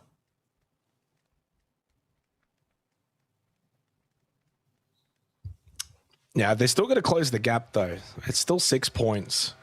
So they've got to play careful, but not too careful that they then get nothing from the game. As High Command is just tumbling his way forward. Lovely PUBG physics. Monk have had a really good spread performance from the 4, so there's not one player that's lagging behind or one player that's ultra dominating. It's been a team performance, win or lose for them. Currently sitting in 8th place, tied with Happy Squad. I think for Monk, you know, when you're sitting in that 8th spot right now, that's only the 30 PMS points, but they're 3 points behind August. That's an extra 10 points that you can go and get. Now, can they get into the top 5? Well, you're 11 points behind Savage Man Esports. So, you know, provided if they can win this last gate, there is a world that they could get into that top 5, go from a potential 30 PMS points to 50. But it's going to take a big effort from them, and they haven't really had a lot of luck on their rotates. Even when there's no one shooting at them, they still struggle with their vehicles. And they've kind of just backfilled into Severny, which has already been looted. There's not much really there. They'll just keep sweeping across the northern coast. There's a fair chance. But and I don't want to over-predict this, that they actually go into the duo of Vega. Oof. It's going to be crazy. But yeah, I guess it's unlikely that's going to happen, though. And even Vega themselves, oh, okay, maybe I spoke too soon. Well, I mean, Vega are just going to ultra defend this. They want to make it seem like a 2-2 split, or they want to make it seem like, hey, you know, don't come here, even though it's just a duo. Like, Monk don't know this, but they can actually just crash this compound and probably kill these two. It's risky. It's probably not worth it, but they could do it. And so for Vega, it's really important that they, you know, they show a little bit here, that they shoot at them. They just, you know, sort of say, get out of here. This spot's taken. That's why you don't want to just sit in the building and hide, because then if Monk go to scout it, they think there's no one there, they push in, suddenly it's a 4v2. It's a pretty standard defense right now here from Tede and Empty, just to shoot enough, and Monk not having any interest, they go on by. Yeah, they create the illusion that it's a 2-2 split there. Well, Monk will be looking back at the replay and say that, we should have just crashed that compound, but it's okay. They decided to take the middle spot, the high ground instead, and that's not a bad spot to be in. So taking that, assuming that circle does go up north, it's going to be a good spot. Speaking about the circle, we're going to see where it goes. If it goes pulling down south, but nope, it's going to focus up north, and Monk make the right decision. Okay. Yeah, I mean, they were always going to have to get lucky at some point. They haven't probably had a whole lot of luck.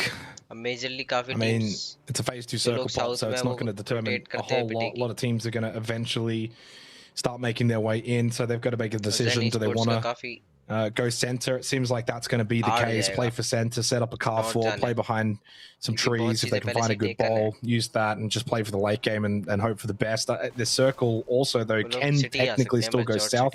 Phase 3, which would throw a big curveball into the picture. There's a lot of teams just sort of around that Georgia Paul area of the map. Alcatraz, of course, down to 1, which around that sort of North Georgia Paul apartment area. I wouldn't be surprised to see a couple of teams just send it in towards the city of Georgia Paul, depending on what phase 3 does as well. Even more suspect just get spun out. That provides an opportunity for him to get shot at, and Tede and Empty connect. They've pushed down, so Vega know as the duo, they can't just stay at that compound on the road. It's not going to remain in. They want to push down, try and take some space, be aggressive. I like the way that they're playing this. You sit back, you get no chance at getting kills. If they can just pick up 3 to 4 kills, that might be enough. So, I mean, I like the fact that they're on the move and they're active. Even though playing as a duo. So, really good for them. They got that 1 knock, but they're not able to secure the kill points just yet. But speaking about kill points, Alter Ego, man, they lost him. Oh man, this is good news for Shadow Esports, but not so good for Alter Ego. But then again, playing as a trio can still come up with something. It's not the end of the world yet for Alter Ego.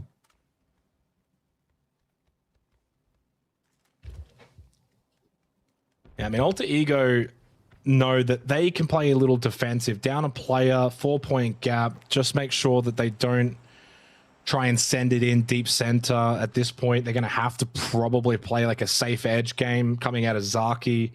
Zanshin's around the area as well, so they're going to be cautious of that. Will be intriguing to see what Alter Ego kind of end up doing, but I can't help but feel like there's only a couple of options. They could try and get into North Georgia, Paul, but then that hasn't got a good long-term outlook. More often that you'll see teams go in there, it's just as a temporary thing, and then it's a mini battle royale within itself to try and get out of the North Georgia Pool apartments if it does shift away from there, which eventually it does. 50 seconds until phase 3. Again, there's a small fraction of the south side of this circle that has still got South George and Everest in.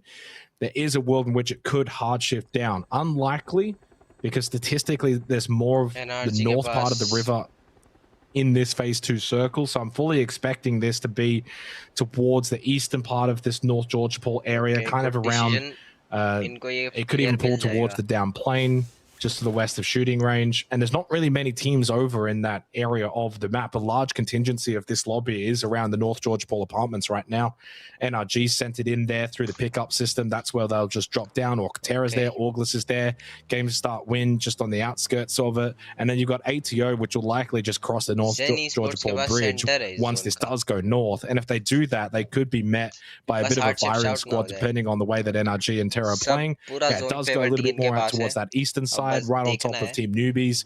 And this is not a great circle to be playing in, very open, not a lot of playable areas. You've got some hills, some defilades you can play, but ultimately this is going to be a fun way to close, and not great for Alter Ego, down to 3 players. This circle shifting away from them. Shadow's in a much better position right now. They might be 4 points down.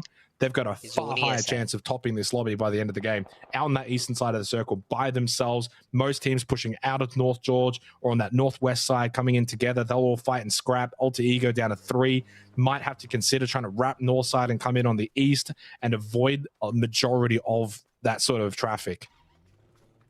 Yeah, it's a good spot for Shadow Esports to be in.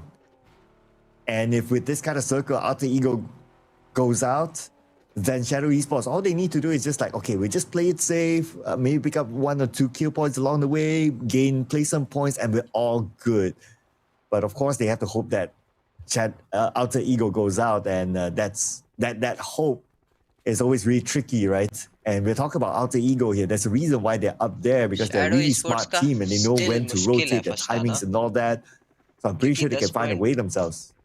And to add some extra information here as well, so you've got Happy Squad playing towards loot delivery, and then you've got Unlucky pushing into the down plane, and those 2 areas you're probably not going to see them push out of. And those are the only 2 teams that are even somewhat close by to Shadow Esports. So Shadow Esports should get a lot of space on the eastern side of the circle. That's going to just buy more time for them, more likelihood that they can actually play to the late game, and we know they're a good shooting team too. They've got the highest kills in the lobby. So they get the late game, couple that with their ability to win fights. Yeah, I mean, I think they're in a really good position. Zan should have kind of pushed away from Zaki. They're just coming in north side of the North Georgia Pool apartments. And it seems like, unfortunately for Alter Ego, they haven't opted to go that north side big long wrap. They've actually at the moment, hang on, they just turned around.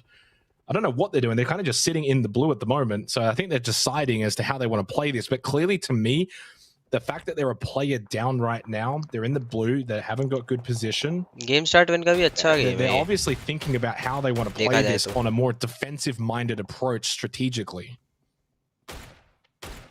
Yeah, it's going to be tough as well, right? जब तक इन पे नहीं आता तब तक coming in like the high ground.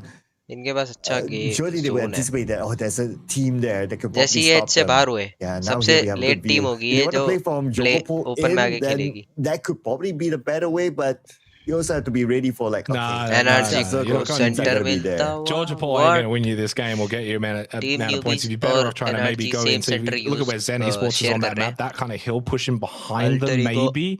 Because if you go over that, then it's a bit of that open terrain between Zen and Armor, so that's not great either. So I think it seems like that's going to be their option, just push in behind Zen Esports, a little bit closer to the circle. Essentially, you win that fight, your ability to win this lobby, the percentages skyrocket. So it's probably their best bet, but it still means they're going to have to fight this. Down a player coming into the blue, they can pull up at the warehouse, but this hill is a huge hill, like just almost straight up. You can't really run up this hill. So this is more of, I think, a pit stop right now for Alter Ego once they kind of sort themselves out, heal up, get set. Because Zen Esports aren't going to push down the hill either. They'll just sit up on top. Alter Ego थोड़ा सा hard posi पे है. Then the problem for them won't be Shadow Zen Esports, Orkatera as well, just right beside them. And both teams might be eyeing this hill. Alter Ego, they don't have much space to play with right now. And here comes Alcantara dip. And those shots in. Almost getting a knock though. That was close. Last. एक bullet और लग जाए ना this is man coming back from the blue chip tower, and he's just going to die immediately. But they were already down to 3 anyway. And in classical PUBG, nothing's really changed. The only benefit is they've gotten way more information from men. You wouldn't get that in old school PUBG. So that's still at least something. It was very unlikely to ever come back and actually land. Just too many teams around. Everyone's going to look up easy shit. Connect ho gaya. Man. So Connect ho gaya. Nothing's really changed for them, but they've gotten some more information. NRG just got this huge mortar strike, and Turtle needs to heal up and then go get all of these revives.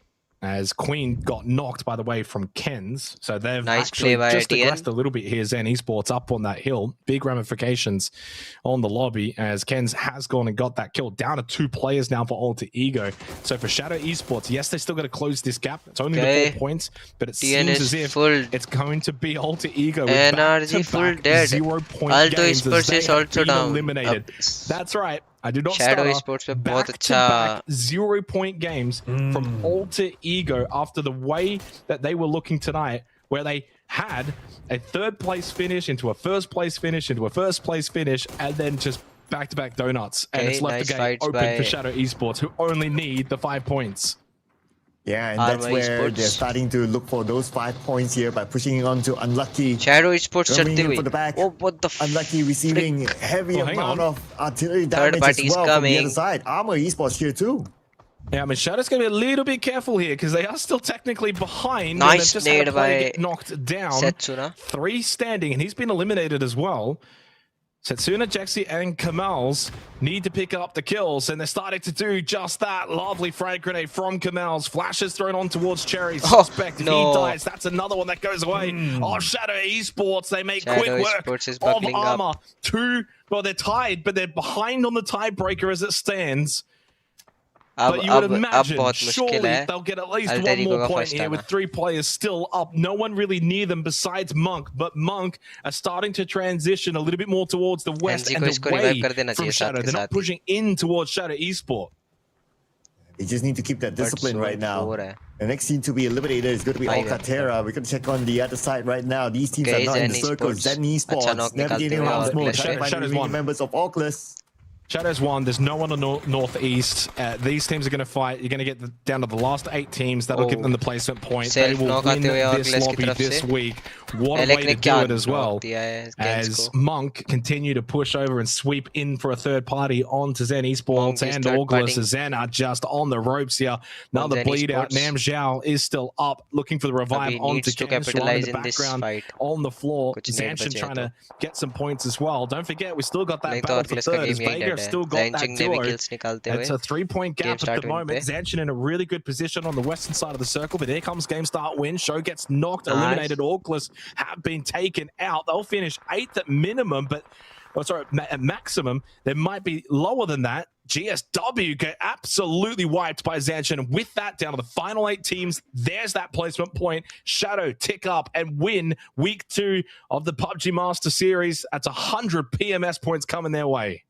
And now the next question is that can Vega hold on to their 3rd spot right now, because Zanshin is tied with them in the same amount of points. They only need 1 more point, but then again, Vega, they are still in the game though with 2 players holding it inside the circle. Yeah, really disappointing for Alter Ego. Just, it's fine to finish 2nd, nothing wrong with that, but they will look at this as a missed opportunity.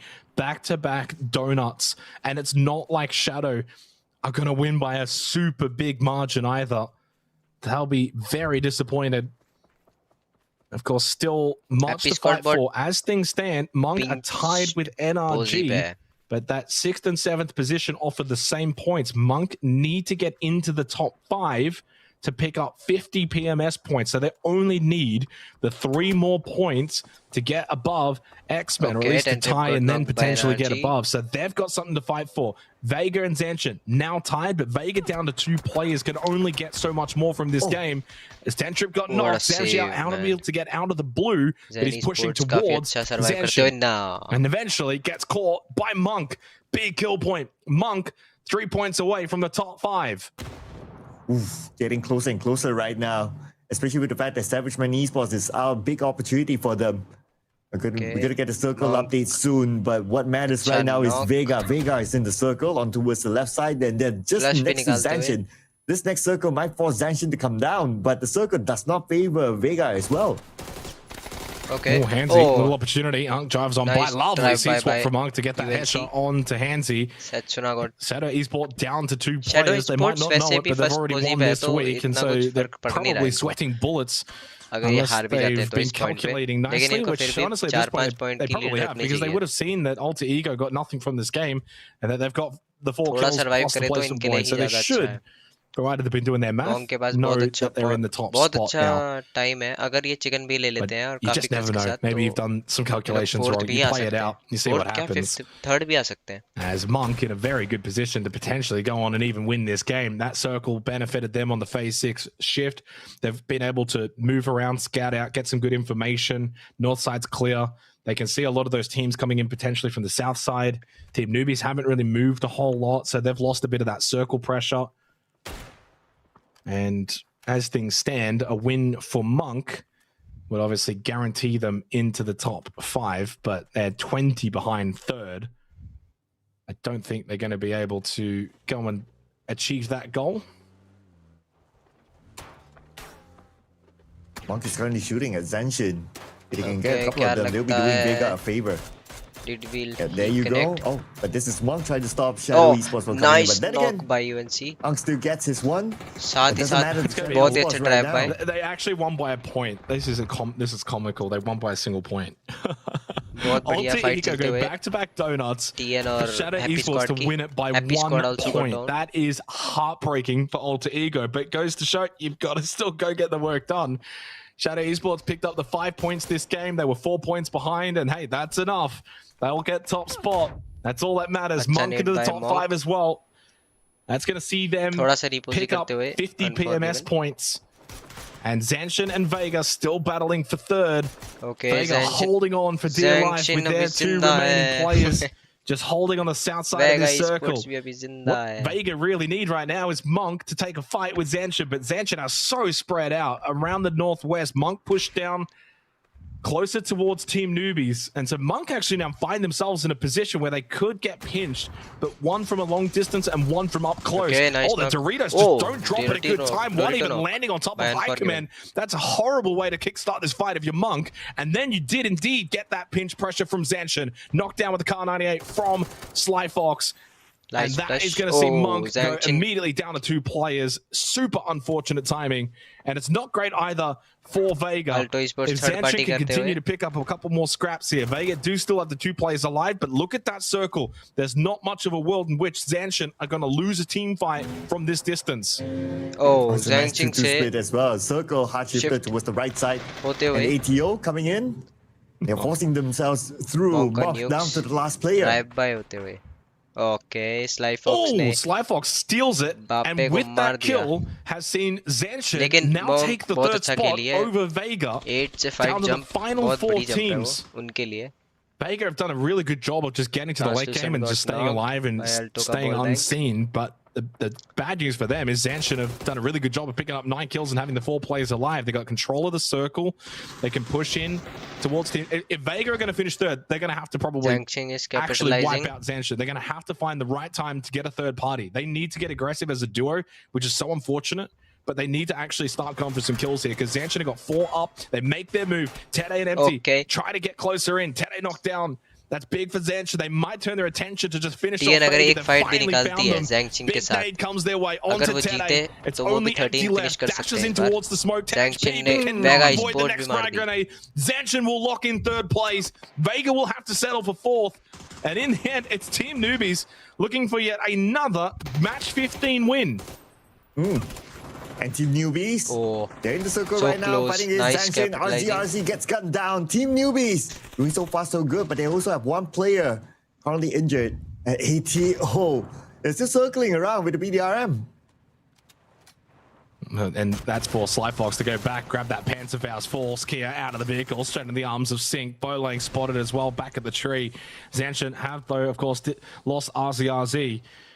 But Team Newbies needed to go for a revive as well. But It's taken them some time for Translucent to get over towards Anarchy to get that res up. Finally been able to do it. That relieved the pressure as well slightly onto Zanshin, but they at least got the res. Did Team Newbies. Zanshin did not. 4v3. Team Newbies closed out week 1 with a win, which saw them get out of the bottom 2 and are trying to do it again here in week 2 to get out of the bottom 2.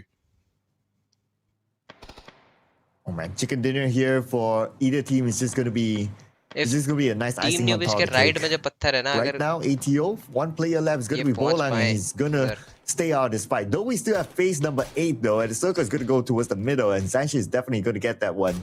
But they're on the lower ground. Team Newbies has the high ground advantage. Yeah, they do, but the position of the circle is going to favor Zanshin. They can sit back, play their balls. They know that eventually at some point, Team Newbies will have to push down. Bolang and Spatter in the works too. Chicken game, eh? I think the best thing for Team Newbies is to just keep poking and prodding. If they can find an angle, try and get a knock. If you get that knock, you definitely want to then move and go for the 4v2. But such is the case here. I mean, Zanshin just don't need a peek. Like, this is a classic case of just don't peek. You've got center circle. Don't give Team Newbies any kind of chance or force them to have to push into you. But if you step out of position and someone gets knocked, that opens up a really good pathway for Team Newbies.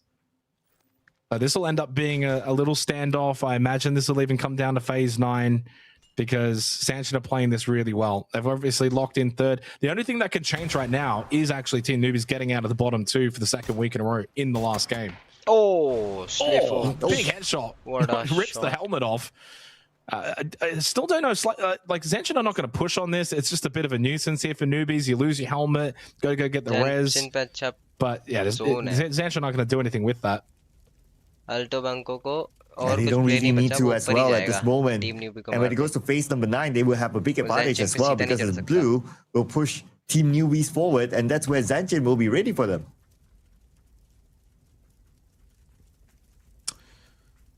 Yeah, I mean, Bolang is going to be the surprise factor for both of these two teams, though.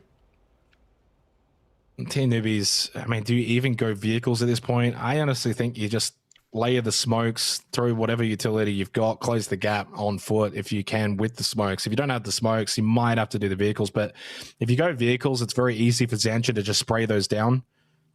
It's still a tiny gap, but it's enough of a gap where they'll get a good opportunity to shoot at these vehicles. This is where communication's very important as a team. 4 up, I'm sure there's probably 4 voices talking about what they want to do, how they want to do it, but you have to kind of come to one decision, and everyone has to execute that decision.